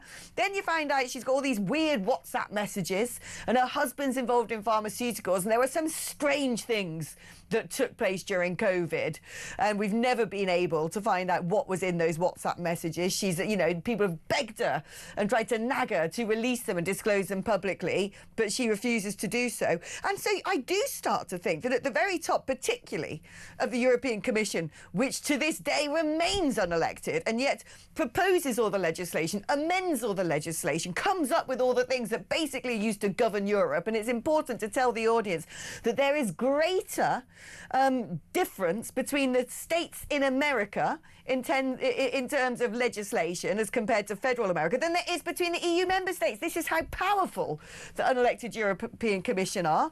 And without doubt, I think there's very senior people in there who have got a plan, know what they're doing, pick their people at the very top quite deliberately, and then have a load of sort of, moronic acolytes doing the bidding.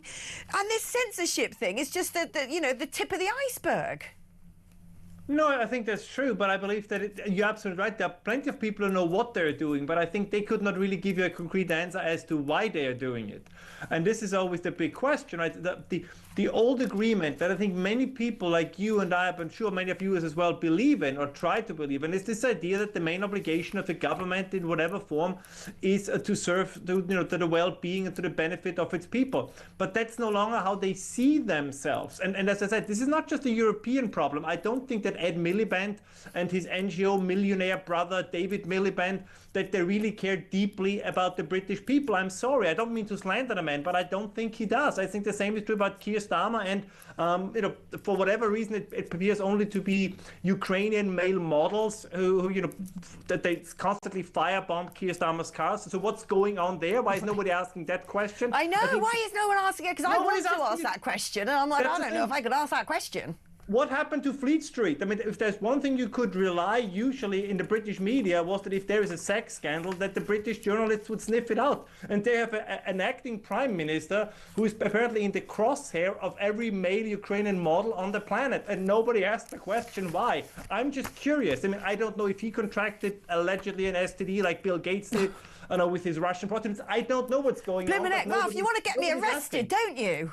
No, I'm very tired of all of this. There's a lot going on. It's happening on a daily basis. And nobody, particularly the media, notable exceptions like yourself, are asking the questions that should be asked. I'm not saying that I'd be satisfied with the answers, but could somebody, somewhere, at least ask the question? Right. No, I agree with you entirely on all aspects. I find that increasingly journalists seem to just regurgitate wires that are put out by mysterious people in offices, or, you know, sort of do a lovey-dovey interview of someone from a particular political party that they support. And there aren't many traditional proper hacks out there with a real news nose who want to go after and dig out the truth. By gum, don't we need it? Ralph, I promise next time you're in the UK and we go out for dinner, we'll see if we can get your pants down. Right, OK, I mean that joking. I mean that joking, by the way. Calm down, calm down. I just mean sort of the American pants, you know, because I'm not sure. Yeah, people don't understand that pants in the UK doesn't mean your trousers. Just saying. OK, right, getting all hot and flustered now. Let's take a break and save me from my blushes. When we come back, we're going to be talking about the blight faced by publicans and whether or not reforms plans to save our boozers will go far enough. That's after this.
Across the UK, on DAB+, on YouTube, on your mobile, and on your side. This is Talk. Hello and welcome back. Now, just to clarify something.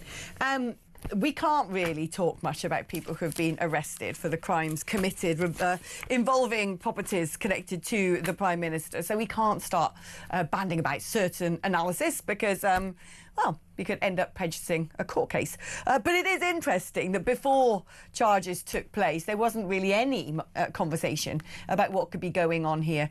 But I'm sure, well, let's see. I've got my own theory, and it's not particularly exciting and colourful. It's, again, what I like to do is apply Occam's razor to most things and think, well, if someone was setting this up, who does it benefit? But we can't talk about it. And certainly making no assertions that the Prime Minister was in any way knew these people or was even remotely involved in them. But why aren't the media doing their work?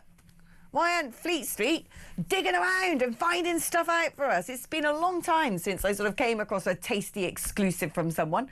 Get out there, leave your desks, go and, like, you know, get your sources and you know, get the scoops again. But I did, you know, I'm going to write a big old piece on my Substack about this US Congress revelations about EU censorship of social media, because it's huge. It's huge, so I'm going to write a piece myself on that. That's what I'll do on my train journey home. OK, right, let's talk now about saving pubs. We're joined by Andy Lennox, landlord of the Old Thatch in Wimborne. Great to have you on the programme, Andy. I want to start off by saying, how are things for you? How have you been battered by Rachel Reeves' various policies? Well, look, I mean, I started the No Labour MP campaign 60 days ago, just because we got to the stage where, we've got pubs and restaurants and there's nothing left to give. So, we've had budget 1, took us about £300,000. Budget 2 came for more, and enough was enough. And we decided to do something about it. And, 60 days, well, just over 60 days ago now, we started off the No Labour MP campaign. That's obviously brought about rate relief, but the main kind of major part of that was to bring around a discussion around rates, and put rates, VAT right in the mix of everybody. And it's amazing to see now that basically, we're in a position where 2 major parties have come out in support of VAT. So we're talking about the sort of 5-point programme to save the pub that Nigel Farage has come out with, cutting beer duty by 10%, seeing rates fall and then eventually getting rid of business rates against pubs. Do you think the package overall, which is set to potentially cost almost 2.29 billion in the first year to 3 billion in the 4th year, is it going to be enough? Are pubs facing an existential crisis that goes beyond things that can be dealt with financially? No, look, the package that's on the table from Reform is absolutely spot on. It is what the industry needs, is what the industry's been asking for. For us now, it's about making sure that all of the other parties put VAT onto their manifestos as well, and then we can actually pressure Labour government to actually do something about it before we're all not here, because 3 years is a long time to wait. We've got 6 restaurants, 6 hospitality businesses closing every single day. So we haven't got time, but the proposal that Reform have put out is absolutely spot on. And I can't talk about any political party, and I'm politically homeless, but that proposal is spot on. Finally, how worried are you about this banter ban that's potentially coming in with workers' rights? Because I just think that this opens the door for potentially faux litigious people to come after people like you, chancers trying to make a buck or two, because how on earth do you prove if a punter's in the pub and starts saying some awful thing and then the girl behind the bar takes offence at it? How is that going to work out? I think what's likely to happen is people say, right, we want to take you to a tribunal because I felt very unsafe in the presence of X, Y and Z, and someone like you will look at what your legal bills will be to try and fight this and think, oh, I'll just throw some money at this situation and send her on her way. Yeah, I mean, look, again, it's the whole government oversight piece. We've had it with, them trying to bring, drink driving limit down. We've had it with them trying to say that, 18-year-olds shouldn't be encouraged to have a 0%, alcoholic drink because it leads you to drinking. A government should basically be a government, and they should manage, the nation. They shouldn't control the nation, and that is a very, very important difference. For me, I don't think that will ever come in. I think I think there's much more important things right now, which is that you want those pubs and you want those restaurants, you want that hospitality to be here. You can have a banter ban, but you have to have the pubs and the hospitality to ban them. It's really important that we keep in the news and we keep on basically pushing home that for what the 5-point plan that Reform have done is it hits every single mark that we need. The main bit being the VAT. The other bits are welcome and needed, but the VAT is the absolute key.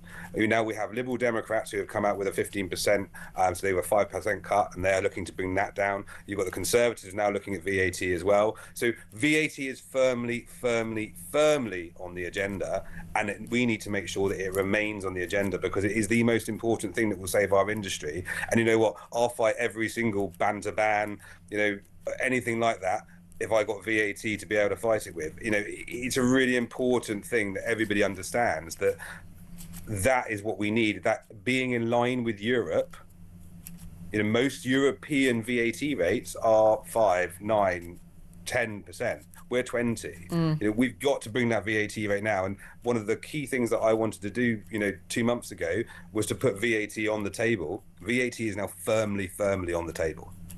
Good. And does that mean you might start letting Labour MPs back in? Well, there's actually a list now that's just about to come out of a number of Labour MPs who are being unbarred because of their support for VAT and because of their support for rates. And that list is actually growing bigger and bigger and bigger by the day. So that's basically anybody who has come out in rates relief, and talked about that, and anybody who has come out for VAT. And that list is getting big. And so, ultimately, if I can lift the ban because all the Labour MPs have said, we need to support VAT, then again, it's a win in my book. So, we don't want to keep that ban in place. We want to get rid of it. For me, the major thing was always, again, and I keep on banging on about it, and I'm like a broken record, but VAT. And, it's firmly now on the manifesto pledges of 2 of the major parties, probably one that's going to be the biggest, and ultimately we're going to get it on the other 2. Just quickly, because I've got to let you go after this, but it just popped into my head. Your pub in Wimborne, the old Thatch, has it got a thatched roof? It has indeed. That thing must be a hell of a lot to insure. It is a hell of a lot to insure, and ultimately there's a lot to replace, so you've got to replace the thatch as well. So the irony is, I've got to book in now my thatch, which is about £75,000 for 2 years' time. I made £50,000 last year, so I've got to make X amount of money to get to that spread. And the insurance on it is enormous. And we have a fire, and if you want a roaring fire, having a thatch is probably not the greatest idea. But utilities. I mean, everything, every single element of running a hospitality business at the moment has gone from where we might have made 10 or 15p in a pound, we're now making 3 or 4p in a pound, and you've got to unsafe levels. And I think everybody has understood that, and actually from a government's perspective, they have understood the rates issue. We're going to move them to full hospitality on the rates, but the other parties are now really starting to listen about the VAT, and that will push Labour into having to listen. And with more and more of their MPs coming out every day saying that they're going to they support VAT and they support rates, that list is just getting bigger and bigger and bigger. And Keir Starmer's, and Rachel Reeves' position is just becoming untenable. Indeed it is, in more ways than one. Andy, thank you ever so much. Andy Lennox, landlord of the old Thatch in Wimborne. If you live down that way, go give him your custom. I tell you what, I worry for thatcheries. Don't worry they're going to set on fire, because plenty of buildings from like the 1500s had massive open fires and didn't burn down, okay? But the insurance on thatch roof properties is so great that I genuinely worry that over the course of the next 10, 20 years, we'll see them disappearing. We'll see those iconic streets just going. Because especially as more people who don't have that sort of, love of heritage of our country move further and further out from the boroughs into the countryside, they ain't going to want to pay for a thatched roof, I'll tell you that much, and they'll be gone. What a sad day that will be. Right, we've got to take a break now, but when we come back, it's messages and calls 03444 999 1000 if you want to throw in your 2-bit and have a chit-chat with me. It's your normal network rate. Back after this.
Across the UK.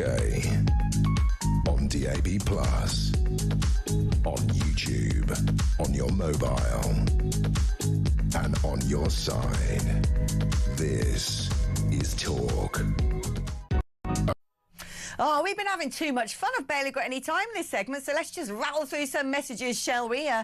Joanna from Salisbury says, double treat of you and Paul Cox. That's correct. We're just, we can't get enough of Weird Hour. So 9 o'clock, which is in the blink of an eye's time, Paul is back with us. And I've picked out some funny little nuggets from the newspapers for us to discuss. I love Wetherspoons, and Tim Martin should be knighted for saving our old landmark buildings and fantastic value hospitality he provides. Absolutely. The man is a hero in many ways.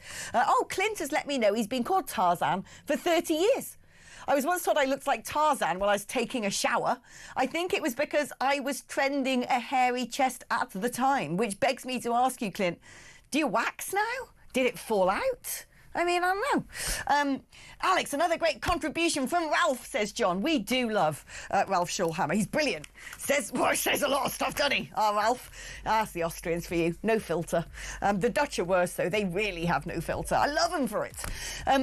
Keep your thoughts coming in on Fantasy Cabinet as well. Dead or alive, famous, non-famous, Mickey Mouse. I don't care. Who would you like to see forming the government if Nigel Farage or whoever is the next Prime Minister, you can pick that as well, was putting together a top team to run things? Who would you choose? 0344 499 1000 is the number on WhatsApp. You can also leave me a voice note on WhatsApp on that very topic, 87222 if you want to text it to me.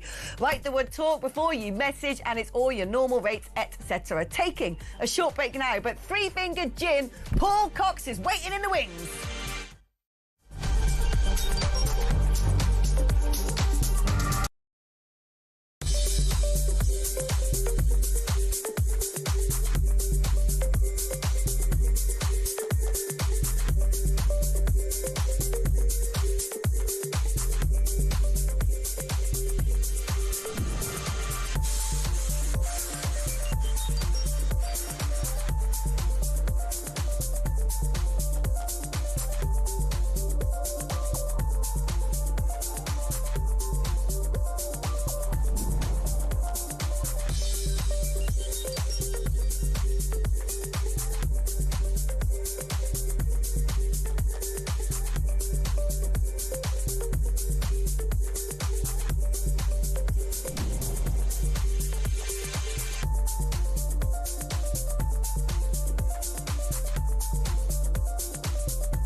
Across the UK. On DAB+. On YouTube. On your mobile. And on your side. This is Talk.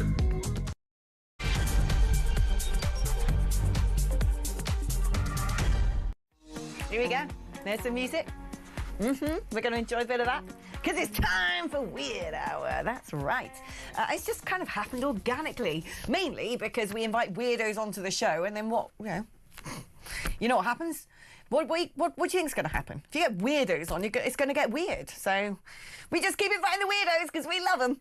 And so let's bring him back because he's our favourite weirdo, the chief weirdo of them all, Mr. Paul Cox. How are you doing, my love?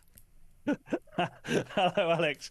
A lot of that seemed complimentary, but I'm not entirely sure. But I'll tell you what, I am very glad to be back for Weird Hour. Oh, well, we've only got weird half hour, unfortunately, but there's loads to cram in with the weirdness. And by the way, did you enjoy the little link I sent you about pentagrams on sheep in there? Yes, I did. I read that last night. In fact, it was a little bit scary, do you not think? Oh, it's very scary. No, there's parts of the UK are pretty terrifying, but there's a lot of witchery things. You just go down to Burley in Hampshire, and every other shop is trying to sell you, like, tarot cards and stuff. It's Have like you been there? There is, like... I went to one of those fortune tellers conventions. I'd gone to Burley. I was staying at Burley Manor, lovely place, really sort of old England, big manor house, deer in the garden. And then it's like, oh, let's go down Burley, shall we? And I was like, ooh, these are interesting shops round here. And then there was some sort of like fortune tellers convention in the village hall. So obviously I had to go and have my tarot read. And I actually think what she said came to pass, which is interesting. Really? Yeah. Yeah. Lucky. We haven't got time for that, Alex, but that sounds incredible. Yeah. No, I think I quite like that. I've always wanted to go to one of those sort of seance nights where people are like, has anyone's grandma just died recently? Oh, yeah, she's telling me something. Yeah, she says she hopes you're well. And everyone go, oh, it was my nan. Like, I actually really want to go to one of those. I'm going to reveal this now. You should never reveal anything about your family on stuff like this, Alex. But I will anyway. There are spiritual mediums in my family. I'm not one of them. But I grew up surrounded by people on one side of my family that talk to the dead, Alex. No. Can we get one on in, like, next time you're in the studio for Weird Hour? They're very elderly / almost on the other side now, so possibly, I guess. Maybe the closer you get to the other side, the more conversations you can have. You know, maybe the wall between this one and the other gets thinner the older you get. You would never be alone if you could talk. Imagine that. I often used to think that's so intrusive, though, isn't it? Imagine constantly being surrounded. You want some privacy, Alex, don't you? Yeah, that's true, actually. If they can sort of turn lights off and on and just pop up in your bedroom at, random hours and start chit-chatting, do they see what we do? Can they see it when I'm sort of in the... Oh, gosh. Oh, no. I vaguely remember as sort of a teenage boy asking my mum a similar question, and she said, well, they've got some discretion, Paul. But I don't know, and I think my mum knew what I meant. Yeah. No, well, yeah. OK. I think we all know what you mean now. Let's talk now about... Wait, have you seen Blimmin' Jenrick and Braverman? They've literally just affected to reform the big set-piece policy of the Labour Party, which everyone hates, is lifting the two-child benefit cap. They got to go vote on it. And they're voting to lift it with the government. It's like, what? They say they got locked in the wrong part of Parliament, which I didn't know was a thing. I've never been an MP, and I know you have to file one way or the other, but apparently if you file in the yes direction, but you wanted to go in the no direction, you end up in a locked room. But the weird thing is, generic, oh my God, I shouldn't say that. Everyone calls him Robert Generic. Robert Jenrick's team have said, this was deliberate and they're investigating, whereas Suella Braverman's team has said, it was just a mistake. It was just a mistake. So hold on, is Robert Jenrick sort of suggesting that Lindsay Hoyle or something was going to put him in a broom cupboard and lock the door if they didn't vote the way he wanted? Like, what? Can you imagine? Just locked. You'd think they'd be able... These are adults, by the way. These are adults. Sorry, I shouldn't be in the yes room. I need to... And by the way, if you're stuck in the yes room, don't vote. I mean, there's some parliamentary matters that perhaps I don't understand, Alex, but getting trapped in a room and then being forced to vote doesn't sound right to me. No, it doesn't sound right, although I wouldn't put it past this government, let's be fair. Also, do you know what else doesn't sound right to me? I'm a big fan of rugby. I come from Gloucester, I've got to say that, otherwise they'll kill me next time I go down Kingsholm. But ITV have been hosting the Six Nations for ages now, and sometimes it shows a little bit of the Rugby Premiership on ITV2 and stuff like that. Fine, ITV have to play adverts. We get that. But they want to stick up adverts before the scrums in Six Nations. Is it literally going to be like, pause, set, engage. Oh, wait. Let's just roll this. Yeah, pause, set. Like, what's going to happen? It's all a little too Americanised for me as well, both the ultra-capitalism and the adverts within the sport. I think our sport needs more respect than that. Now, I'm not the biggest of rugby fans. From where I come from, as we know, it's more football. But I do respect rugby, cricket, football. I'll watch it all. I understand a little bit less about rugby than I do most sports, but it almost feels like they're playing down the importance of scrums within rugby, or saying it's a bit dull in some way. So we're going to put some adverts up. I know it's supposed to be in that sort of organisation period after the referee has given the scrum and the teams are getting together. But to me, I don't know. I'm a bit of a traditionalist, right? Used to be that the FA Cup, we're talking football terms now, the FA Cup used to be at 3 p.m. on a Saturday afternoon. But for whatever reason, they've changed it all now, and it's like at 6:30, and they do it so they can get the most amount of international viewers, etc., etc., etc. Can we stop capitulating? Can we not just have our own culture? Right. And let's just watch rugby. But you know, I actually was thinking there, maybe we should go for a bit of product placement instead in rugby. Can you imagine, like, you know, the physio runs out onto the pitch because someone's face has been ripped off and is bleeding all over the grass. And then just before they start spraying on the dry ice, they turn to the camera and it's like, you know, promoting I Believe or something. Can you imagine? Just someone pops up. Imagine getting accidentally too close to a scrum. I mean, I'm sure it might be nice for some. Those are some big old chaps. But I'm not sure I'd want to get on the screen. I don't know what you'd sell either. What do you sell during a scrum? What comes to mind? I don't know, like Gatorade or something like that. You know, it does have to be sort of manly, doesn't it? Protein shakes. Can't be like Pile Cream or Tenor Lady. That's not really going to do the job, is it? Actually, that'll be really interesting to see if they do try and sort of match the products with the audience. And it's like, you know, here's like Harry's shaving kit for all you people who want to keep your caveman beard in check. You know, beard oil and, you know, tattoos. Or whether it is sort of like, you know, accidental leaks when you laugh. Don't listen to Weird Hour. Accidentally leaks when you laugh. Yeah, talking about weird things that expurgate when you don't want them to. Pigeons. Have you read this story? Russia is putting chips in the brains of pigeons to develop cyborg pigeon drones that can be used for covert surveillance or warfare. Like what? Yes, I mean they are. Yes, so I read this story twice because I kept getting to the end and thinking it never said that these were fake pigeons, because you could make a fake pigeon. That's what I'm thinking. But it's a real pigeon that you've put a chip in the brain, and then you can sort of control it where to go, and it can surveil for you, because apparently they will fly a lot further and over tougher terrain than a drone will, for instance. And, you know, they can carry a fair amount. And if they can't quite carry enough, they're going to maybe make a raven do the same thing. I don't know where we stop. There might actually be flying pigs at some point. But it does feel a little cruel, does it not, Alex? Well, that's what I think. I mean, no one really likes pigeons, do they? They're the least the least popular of the avian species, I reckon. But it is like, why don't they just stick some feathers on an actual drone? Like, I don't know. Isn't taxidermy good anymore? Is it all sort of looking nasty these days? But didn't they also have like a spying manatee or something like orca? There was some sort of marine mammal as well that people thought was sort of like going around the oceans detecting things. It just seems we spoke about AI last night and how it's already talking about us. I'm not sure this is going to do us any favours. You know, when the AIs get back to the room they're locked in and they find out that we're doing this to pigeons, they're just... our end is just getting closer by the day, isn't it? I don't know. I mean, they're saying that this is kind of commercial use, but could be used in a military situation. Commercial use? Like what? Where's the commercial opportunities for cyborg zombie pigeons that you control with a remote control? Tracking down ASBOs. I don't know what you do. I really don't know what you'd use it for. But you know, I'm not really in the business of surveilling things and people. But why the Russians? See, as soon as I find out the Russians are doing it, I'm like, what's going on there? And why do we know the Russians are doing this and not the other stuff? See, maybe the Russians are just inventing this stuff.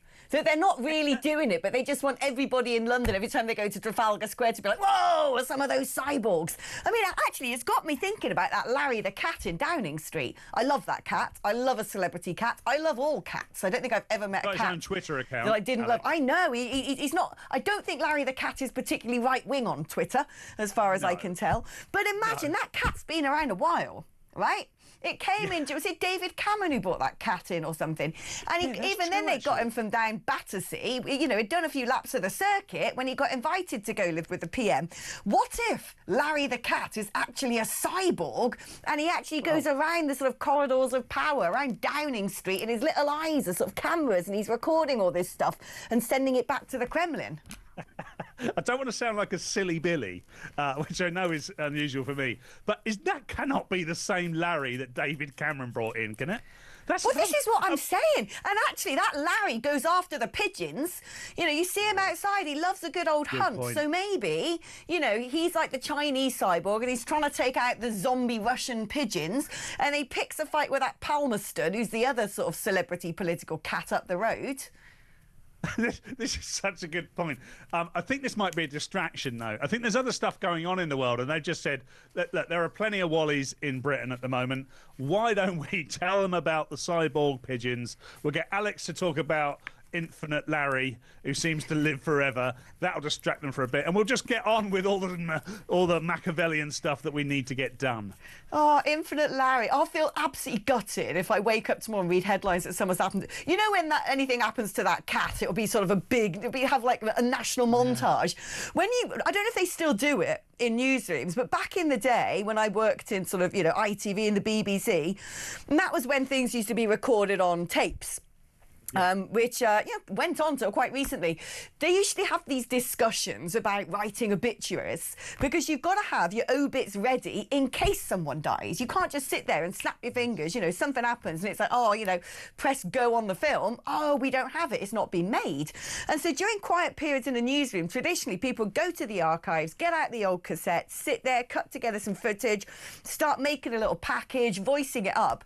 So if something, you know, unthinkable happens and a senior member of the royal family gets caught in a nasty accident, the obituary is ready. And I reckon I would put good money on most newsrooms having one like in the library ready for Larry the cat.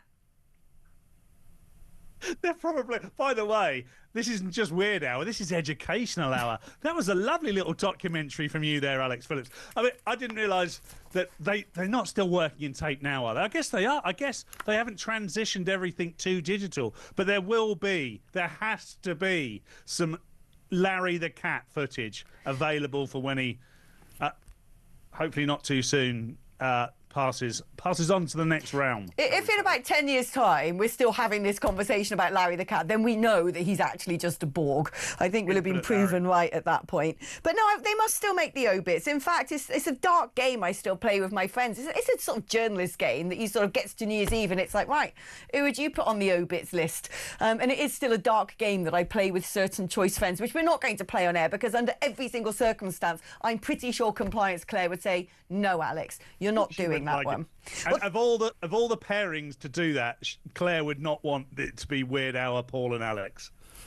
But saying that, we have been playing a game today, which is Fantasy Cabinet. As I've got you here, Paul, who would be your sort of top picks for the top jobs?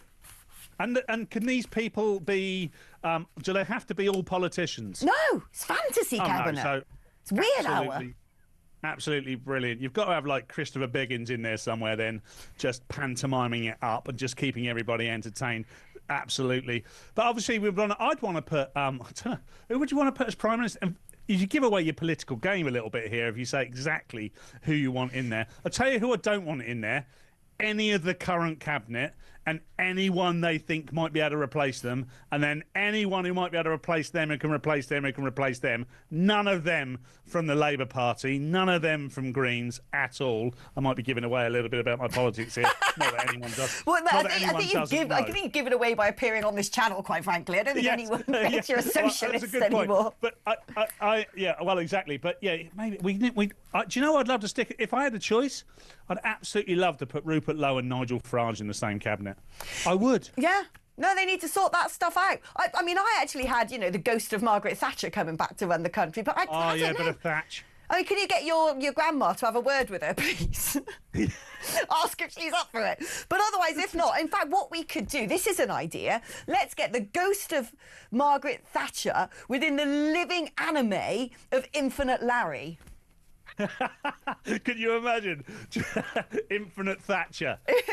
Infinite Thatcher cat running the country. It would be my dream. It has to be a cat. Because, you know, we do need the international geopolitical people to take us seriously. But that would be great. We've got Thatcher as a cat. We've got Rupert Lowe and Nigel Farage literally wrestling on the floor once a day. I mean, who wouldn't want to do business with us, Alex? I know. By the way, Jules has just messaged in Brisbane. What a treat. Another Weird Hour. Yes, Jules. We're going to keep Weird Hour going. Right, we're going to take a short break, though, because someone's got to pay for Weird Hour, and so is these companies who give us money so we can sell their wares. Back after this.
Does Keir Starmer have blood on his hands? Yes, he does. I hope he lives with that for the rest of his life. It's not just my child he's taken away. These poor innocent children that are getting raped daily, may I add. These poor women like Rhiannon that are getting murdered. He and all the other people that agree with this, they have those people's blood on their hands. 29 years, is that enough? Nothing will ever be enough.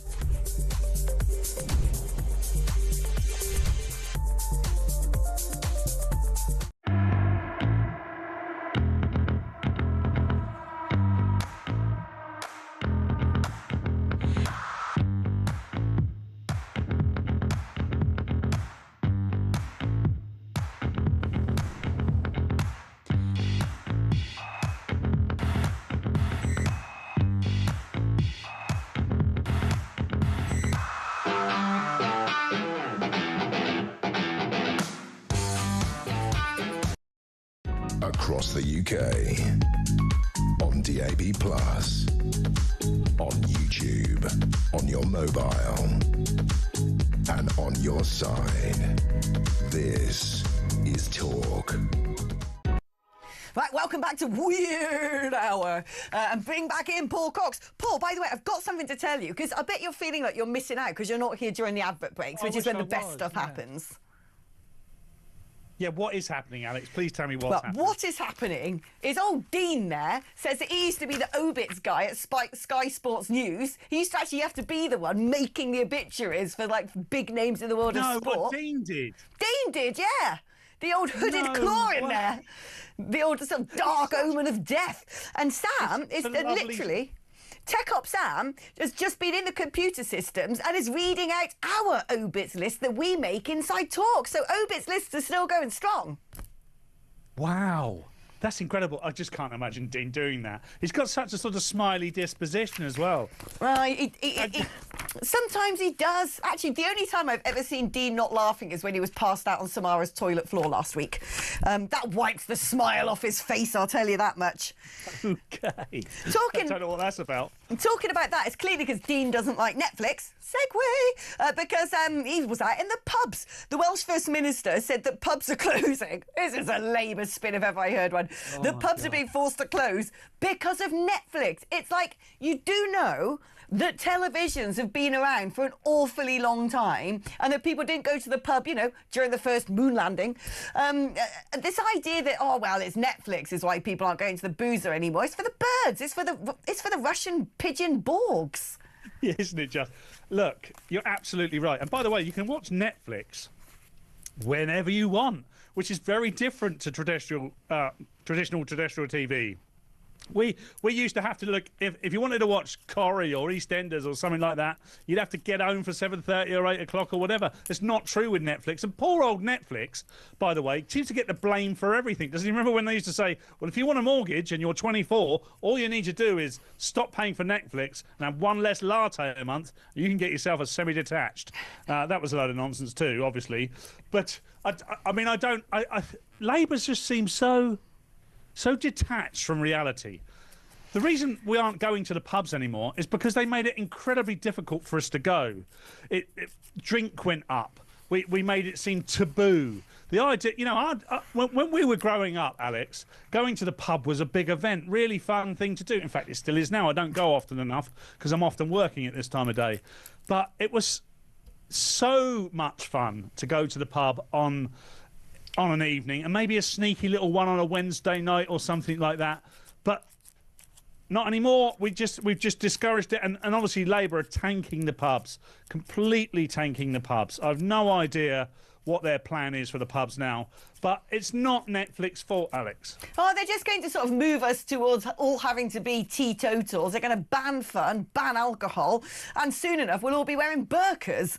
Actually, talking about weird things in the Welsh Assembly, or the Senedd as we're supposed to call it, there was actually a video clip I saw the other day from a previous member of the Welsh Assembly. I actually went to journalism school with her brother. But she was there standing up in the middle of the Senedd advocating for World Hijab Day, all the schoolgirls across Wales to be made to wear a hijab in solidarity with Muslim girls. I'm like, seriously? Who are they trying to appease, by the way? And that doesn't help anybody. It doesn't make anybody... You know, I thought that was cultural appropriation. Oh, yeah. They don't make sense when they do stuff like that. And by the way, this is Weird Hour, so I think that we are reasonable to be able to point out weirdos. It's always in the Welsh Senedd, or it's always in the Scottish Parliament, where you get the infinite weirdo that comes out with stuff like this. And I don't understand who they think their audience is. I can only assume that they live in or are MPs for constituencies that have got a high population of Muslims or something. But I'm sure they don't ask for this. I'm sure this isn't something your garden or Muslim asks for. Well, it's also, talking about Scotland, some of those ghouls up there north of Hadrian's Wall who are running that country have been proposing that it should be made legal to abort a baby at full time if it ain't the sex that you want. Oh, well, I fancied a girl and it's a boy. I mean, it's just, what is wrong with these people? I don't get it. Is that a genuine SNP policy now? I'm pretty sure it is. There is a there. I was reading about it the other day. I believe you, Alex. Of course I do. The SNP and the way the woke are going. But that's, I mean, you know, all joking aside, and it is Weird Hour, so let's keep it light, but that's sinister, isn't it? That's incredibly evil. Sinister. That is really evil. And I talk about getting things light again. When I saw this, I was like, what? So it's coming up to old Chinese New Year. Love it. Good old Kung He Fat Choi, which means Happy New Year in Cantonese. Probably said that completely wrong.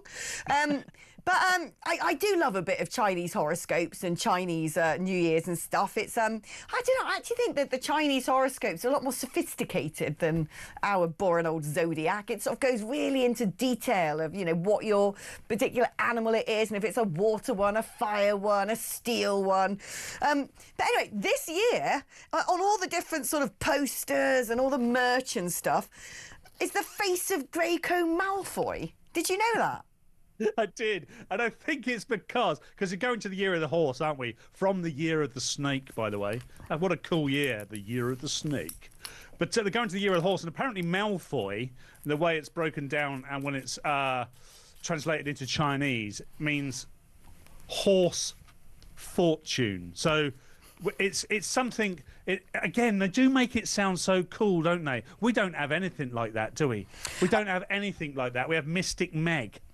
and she doesn't make it cool. Well, she's not with us anymore, Paul. No, she didn't see that coming, did she, Alex? No, most of them don't. But it's okay. Your nan can still speak to her. I tell you, I don't know if you've ever done this. I wonder if I could do this live on air, because when I read this, it says the fictional character surged in popularity thanks to the Chinese spelling of his name, and it breaks it down into UK syllables. So MA-ER-FU, which to me is Mayor Fu, which don't sound like Malfoy. Mayor Fu. That's a good point. I mean, I did see that, but I don't speak any other language other than sort of Southern English. So I don't want to come across as someone who's a bit of a language expert, but it didn't make a great deal of sense to me either. But all power to them. They seem to be having fun, Alex. I'll tell you what is really good fun. If you've never done this, this is a really entertaining game to play when you're down a few, three fingers. And that is, if you've got the like a translation app, I use Google Translate because it's the one I happen to have. You can do translate from English into Chinese, and then you can press the audio button so it reads it out. And then that's when you suddenly find, especially when you go down the sort of Far Eastern languages. In fact, I wonder if we can actually get this going and do Paul Cox in Chinese and make it be read out in a Chinese accent to see if Paul Cox in Chinese is actually... Let's hope it's not a bit sweary. Yeah. Oh, God, what's going to come out of this? Hold on. Dean is sweating in the well, director's apparently, box. so Chinese simplified is Baoluo Kao Kesi. That doesn't even make sense. So let's test the English. Paul Cox. Okay. Now the Chinese. 保罗考克斯 Sounds like I'm trodden on her toe. I love that. Paul Cox. It's brilliant. I want to do the accent, but I'm afraid if I do that, Claire might have a problem with me. Yeah, no, I know. That's like, yeah, Claire's not going to let you do that yourself, but I can do it. But that's a really fun game to play. I'm telling you, I've done it myself. And I found out almost by accident that Farage in, it's like Indonesian or something, or Malaysian, it means female genitalia. Does it? Yeah. Lovely, Farage. Oh, wow. I got way too much time on my hands to, discover weird things. When you're making terrine, it takes a while, doesn't it, Alex? Well, it does. I mean, there'd be no content in Weird Hour if I didn't do weird things with my life when I'm commuting. So that's a good point now, because this could go on forever. This is becoming a fan's favourite. So we're going to have to start doing things at the weekend to feed into what goes on in the week. Who knows where this could lead? I've already started. I mean, this is what I do now. I basically sit in the bath at whenever I happen to be in there, and I'm scrolling Twitter to try and find something weird. It's like a cat bringing home a mouse for you. It's like old Borg Infinite Larry bringing home Borg Pigeon. That is absolutely brilliant. Just the imagery alone, the mental imagery alone, Alex, is fantastic. And we do love a good old story arc. Anyway, unfortunately, it was only weird half hour today. But we'll be having you back next week. If I'm here, who knows? But we'll be together again at some point, being weird together, because we can't help ourselves. We love it. I love it, that's for sure. Oh, in fact, I love you so much. I want to say goodbye to you. Let's do this. Here we go. In Chinese. 再见，保罗考克斯 There you go, my love. See you soon. Bye. See, a game you didn't know that you could play, which is put people's names into Google Translate and make it speak it out loud. See, hanging out with me, it's an endless hours of fun. Right, your thoughts and feelings on Fantasy Cabinet, anything else? It is Weird Hour that we are going to get serious a bit after this, unfortunately. Unfortunately, very fortunately, because we're joined by the brilliant Adam Coleman, who's a top columnist at the New York Post, to give us an update on what on earth has been going on with the US mass deportations. Well, J.D. Vance has done a big interview at the Daily Mail saying there will be no surrender after all of those huge clashes in Minneapolis. So we're going to be getting an update on that. But if you want to join the conversation, I'm off air at 9 o'clock, of course. So you've got half an hour in which to have your say. 03444 99 1000 is the number to call if you want to get on the phone, or if you want to send me something on WhatsApp. 8722 is the number to text. Right, talk before your message. I'm back just after this.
Across the UK. On DAB+. On YouTube. On your mobile. And on your side. This is Talk. Hey, welcome back. Someone's just messaged going, evening, Alex. OMG, I absolutely adore you. And the weird hour, the infinite Larry the Cat is actually George Galloway. No, that's the Cat in a Hat. I don't actually understand that, but it's weird hour. So when it was weird half hour. Unfortunately, handbrake turn in the car park. Let's get serious again, because I think it's really important we cover this story. Let's speak now with Adam Coleman, columnist at the New York Post. Now, Vice President J.D. Vance has insisted the White House is not backing down on mass deportations, despite backlash at Donald Trump's crackdown. I want to sort of roll this back and talk to you about something that our former Prime Minister Liz Truss said in an interview, which really got derided and ridiculed by various members of the UK media, which is she described some of these protests happening in America as akin to insurgencies. And I thought people mocking her for saying that just didn't really understand some of the things that have been going on. What do you make of things that have been happening in Minnesota? I mean, I actually agree with her. The tactics that they're using, a lot of normal people who aren't glued in as much as we are, aren't aware of the signal chats that have been going on, aren't aware of the 24/7 operations of following ICE agents around the city, setting up checkpoints in specific areas, right? Making regular citizens of Minneapolis show their ID, pulling people over as if they have some sort of authority. And one would say, well, actually, maybe they were given some sort of authority, and then you go to look that there are government officials who are actually part of these signal chats, who know exactly what's going on, as high as the lieutenant governor of Minnesota is on these signal chats, as well as local politicians. So to me, this is a much bigger scandal than people actually give it credit for, but it's also because we're being gatekept on this information. It's been all about the couple of people who were shot by ICE agents, as if they were just walking down the street and nothing was going on.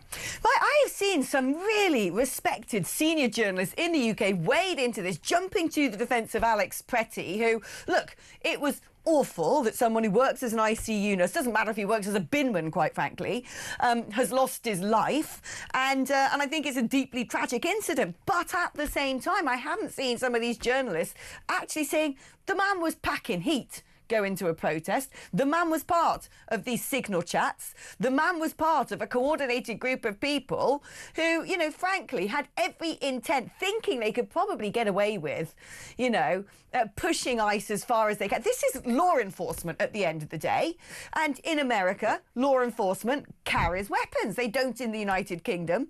And if you go around and think you can use a car as a ramming vehicle against the police, not that that's what he did, but the woman before him was under suspicion of attempting to do that, you're putting your life at risk. Yeah, exactly. Whether Renee Good inadvertently hit him, even if I was using the most gracious way of explaining this, at that moment is a tense moment, and any cop, which, by the way, these are immigration officers, right? People act like they're TSA at the airport, right? These are law enforcement officers. They carry weapons, right? So you would treat them as such, like any other officer. And so if you hit them with a car, that car becomes a deadly weapon, and it becomes an actionable take to shoot someone to stop them from either continuing to hurt you or to hurt others, right? And this is something that we've seen across the country whenever an officer gets hit. But to your point, as far as Pretty, yes, he acted very much so as an insurgent. This isn't by accident that Minneapolis is the hotspot. We have ICE all over the country, yet we don't have the same issues all over the country. It is in very specific places because communists, well, let's just call them what they are, communists have taken control of the government, and communists are being encouraged to come in from different places, including within the state, to act in this particular way. Wow. I mean, wasn't Minneapolis sort of the sort of hub, the headquarters of the BLM movement, essentially? Yeah, and I've talked to people who are from there, and after George Floyd, that pretty much that area became like almost like a no-go zone, so to speak. It became a very odd situation for an extended period of time. It's because there's a segment of radical leftists that are there. They have a mayor who's very friendly to all of this nonsense, on top of the fraud that's been going on, which is a whole other topic. So yeah, Minneapolis is a mess, and I unfortunately I know some people who are from that area, and they tell me such things. Yeah, I mean, the fraud, again, something else, that a citizen journalist, essentially. Well, was he a citizen journalist? I'm not sure, actually, whether this guy was a citizen journalist or an actual sort of earning journalist. But, this wasn't a sort of mainstream publication who found out all about these, kindergartens and nursery schools and so on and so forth that were claiming loads and loads of money from the state and not actually providing any services. It was staggering. Yeah, actually, he's a YouTuber. He's a YouTuber who got a tip, and he goes all over the country for different issues. But he got a tip about what was going on in Minneapolis, and it caught fire because it's so outrageous. But that's the point of where everyone starts asking questions about where they're from, and that's when you start looking at people in Oregon and Ohio and in various parts of the country. I've seen stuff in Massachusetts where it's the same exact setup, the same exact type of fraud. Sometimes it involves the Somali community, sometimes it doesn't, right? But there's a playbook at hand where everyone is making millions upon millions of dollars off the American taxpayer.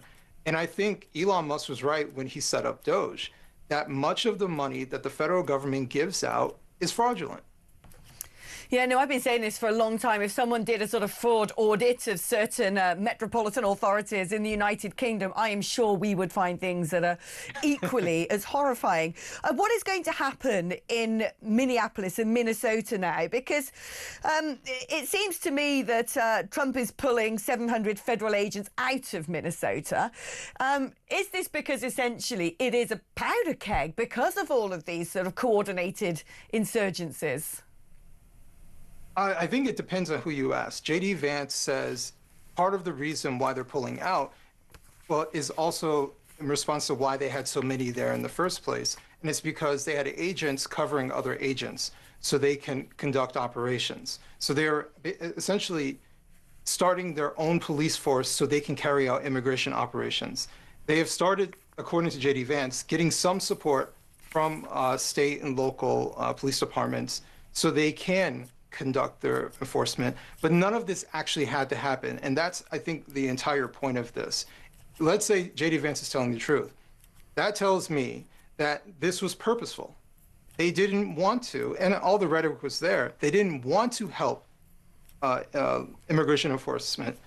So they purposefully stood back and let them have to fight in the best way they possibly can, an aggressive communist insurgency that is actually going on there. So they're pulling some people out, and so they can conduct operations safer. It's absolutely staggering. But, when I'm looking at these things on social media, mainly on X, because when I'm reading about American stuff, that is largely where I'm getting it from, people are always putting up comparisons saying, well, yeah, but under Obama, X amount of people were deported. It was even more than Trump, and there wasn't this going on. Is that true? Are the statistics sort of stacking up in that regard? I could be wrong, so I'm going to put a little caveat, but I believe when I looked up last year's statistics, with Donald Trump deportations, I think if you take all into account, whether it was voluntary or forced deportations, I believe Donald Trump had the most in 1 year in comparison to any of the years that Obama was in office. So we'll see by the end of his term how much of an impact. But what we can definitely say is Barack Obama deported a lot. He got the nickname Deporter-in-Chief, right? But he also got that nickname Deporter-in-Chief because then it wasn't a bad thing to be a deporting president, right? It was an argument over he doesn't deport enough, and he says, well, I do deport enough, right? It was always, people blustering about how much they want to deport illegals. Now it's become deportation is a bad thing, full stop. And so now we've regressed in our deportation rhetoric. Everyone used to understand, both political parties used to understand that our immigration enforcement is critical to our survival as a nation. And if we just stand by and let people come in and just work all types of jobs, commit all types of crimes, and nothing happens to them, we know what a society looks like when you have crime that never gets punished, and then our laws become meaningless, and we become an unsafe nation.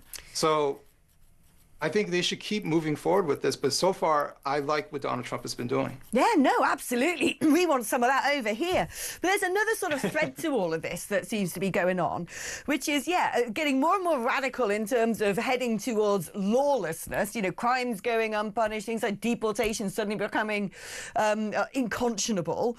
But at the same time as all of this, there is also this element of cracking down on free speech, censoring, preventing anybody being able to call things out or speak truth to power. And I don't know whether you've seen on House Congress handle on X, the GOP, which I think is their official, I'm pretty sure it's their official handle, they have been sort of gathering evidence on censorship in Europe, as has the Undersecretary over here in the United Kingdom. And they've published now this really long thread of all of these examples where the EU Commission, which is the unelected Politburo, if you like, of the European Union, has been directly censoring American social media platforms. The only one that wouldn't play ball is X. No wonder French authorities went to raid their offices just the other day. But they've been saying, well, if you're going to be used in Europe to abide by the Digital Services Act, you have to prevent people talking about, and I'm sort of paraphrasing here, but essentially the rules and regulations were very much stymieing any conversation about mass migration, about trans rights, men in women's sports, stuff like that, about COVID, about the vaccine. And when I was looking at this report, I mean, I knew that they weren't a big fan of free speech in Europe. I used to sit in that parliament. Oh, I knew they had this concept of the cordon sanitaire to keep out right-wing voices. And I knew that definitely on the left wing of politics in America and in Europe, governments have had a word in the ear of the big tech bros saying, well, can you do this? Can you get rid of the story about Hunter Biden's laptop? I didn't realise quite how deep this stuff went. I have a feeling there's going to be a big fallout between the Trump administration and various European governments. I mean, there could be. I know that Donald Trump is always trying to use anything at his disposal to put pressure on foreign nations, even friendlier foreign nations. But honestly, I don't think anything is going to come from it. I mean, at the end of the day, the EU doesn't actually believe in free speech, right? Free speech is kind of like this costume that makes them feel good about themselves. But in practice, they're not Superman. They can't actually jump off of buildings and fly. Right? It's all fake. So when it's stuff that they actually like, of course we're free speech. Yes, we are a free, open society with a really big asterisk next to it. And we see that in actuality. This is one of the great things, sorry to sound like a typical pro-American, but this is one of the great things I appreciate about this nation, is that we do have that protection. We do have it where the government cannot. And if they do interfere, there's repercussions for interfering with our speech. So yeah, I don't know if the EU is going to change course anytime soon. I almost feel like they have to crash before they realize they've gone too far. Oh no, that's right, and that crash can't come soon enough, but they dig their heels in. I know that much, Adam. It's always brilliant to have you on. It's been a while. You're utterly superb. Thank you so much for sharing your time with us. Fantastic columnist for the New York Post, Adam Coleman. What a sensible and brilliant man. Richard's message. Alex, have you seen that it's reported that President Trump is about to approve Chagos? I thought Trump was going to sink this insane deal. I have not seen that reported, Rich. I will have to go and have a look at that during the advert break that we are about to take. But on the other side of it, it's your last opportunity to have a conversation with me. Send me a message. Give me a call. 03444 99 1000 is the number for WhatsApp, or indeed the number to call. 8722 is the number to text. Write the word talk before you message, and we will finish this hour, weird hour, by having some of you lot on. We're back after this.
welcome to Down the Local, the show that goes from pub to pub across the country, speaking to the punters about the subjects driving us all nuts at the moment.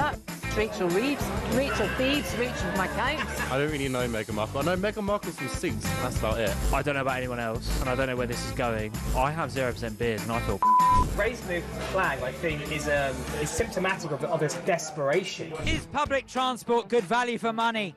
No, it isn't. You really don't like speaking to people.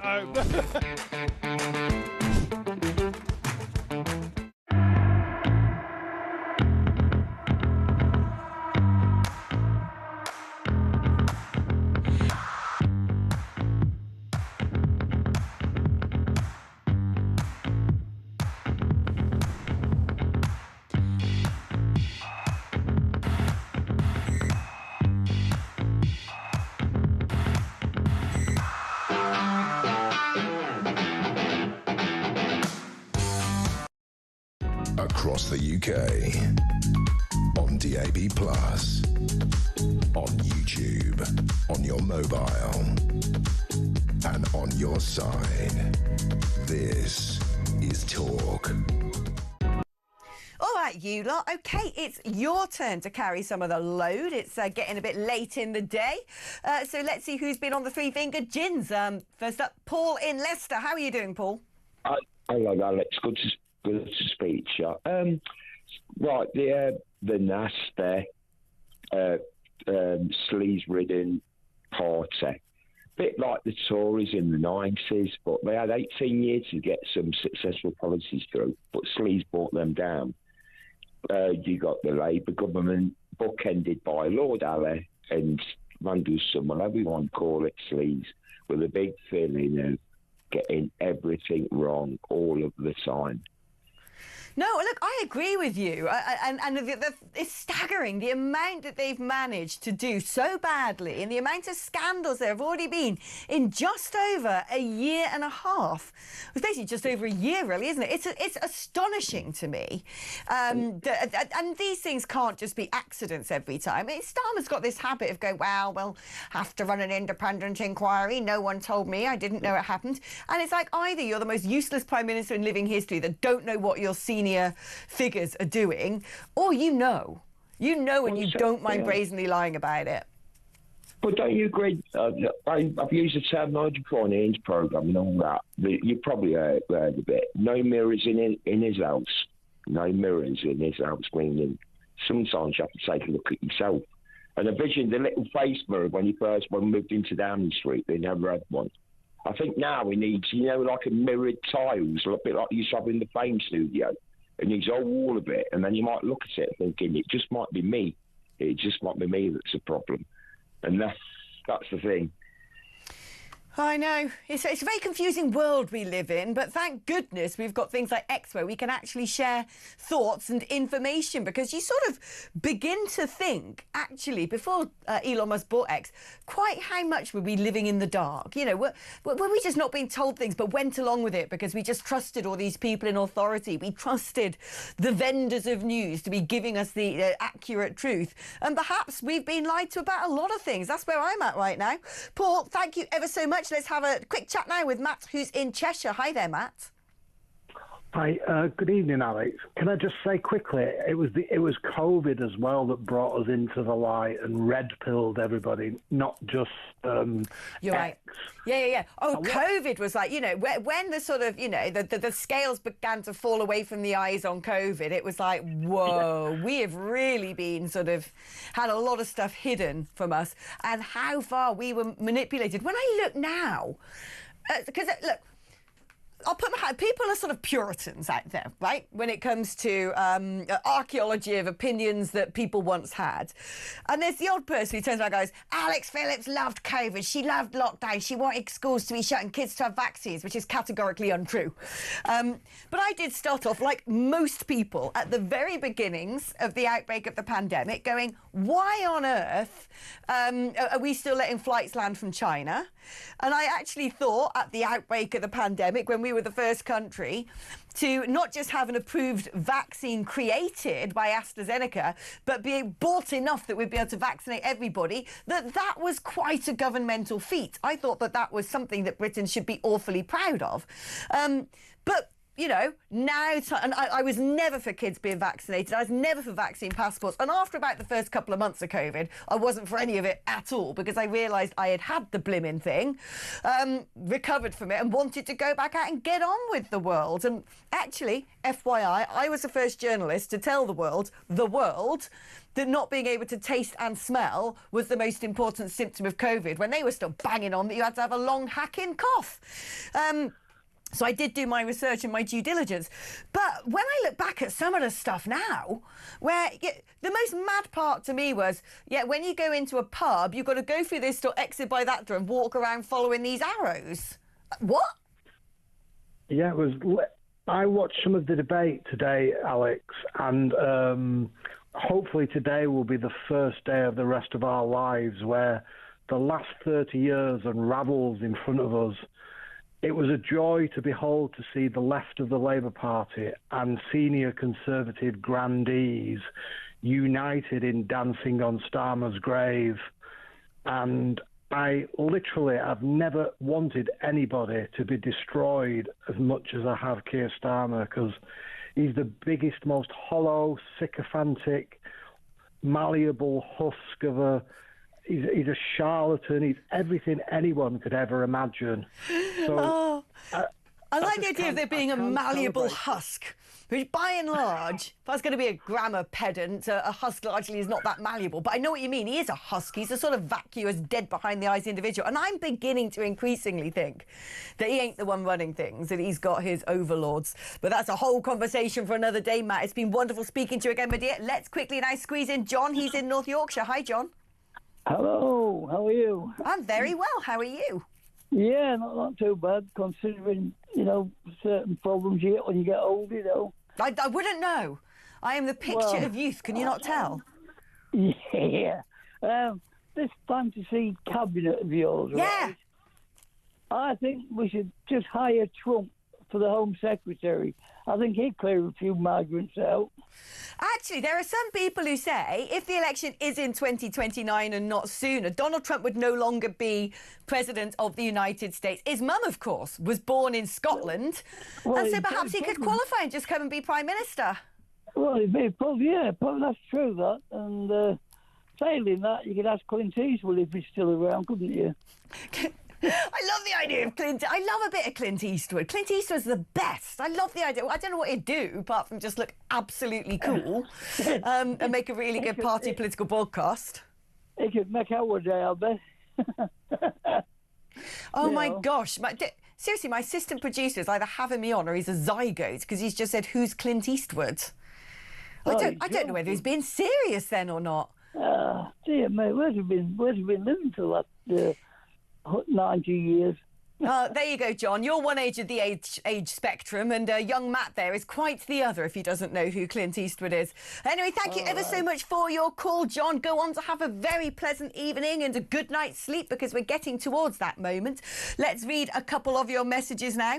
Dave from Glossop, my Dave. He says, Ralph isn't the only one with a pair of lederhosen. If we get to Nando's in Ashton, we might see the local MP, the gob on legs, wearing hers. No, Dave, because she now lives in Hove, doesn't she? Evening, Alex. R.E. the drone pigeons. Russia actually trained dogs to run underneath tanks during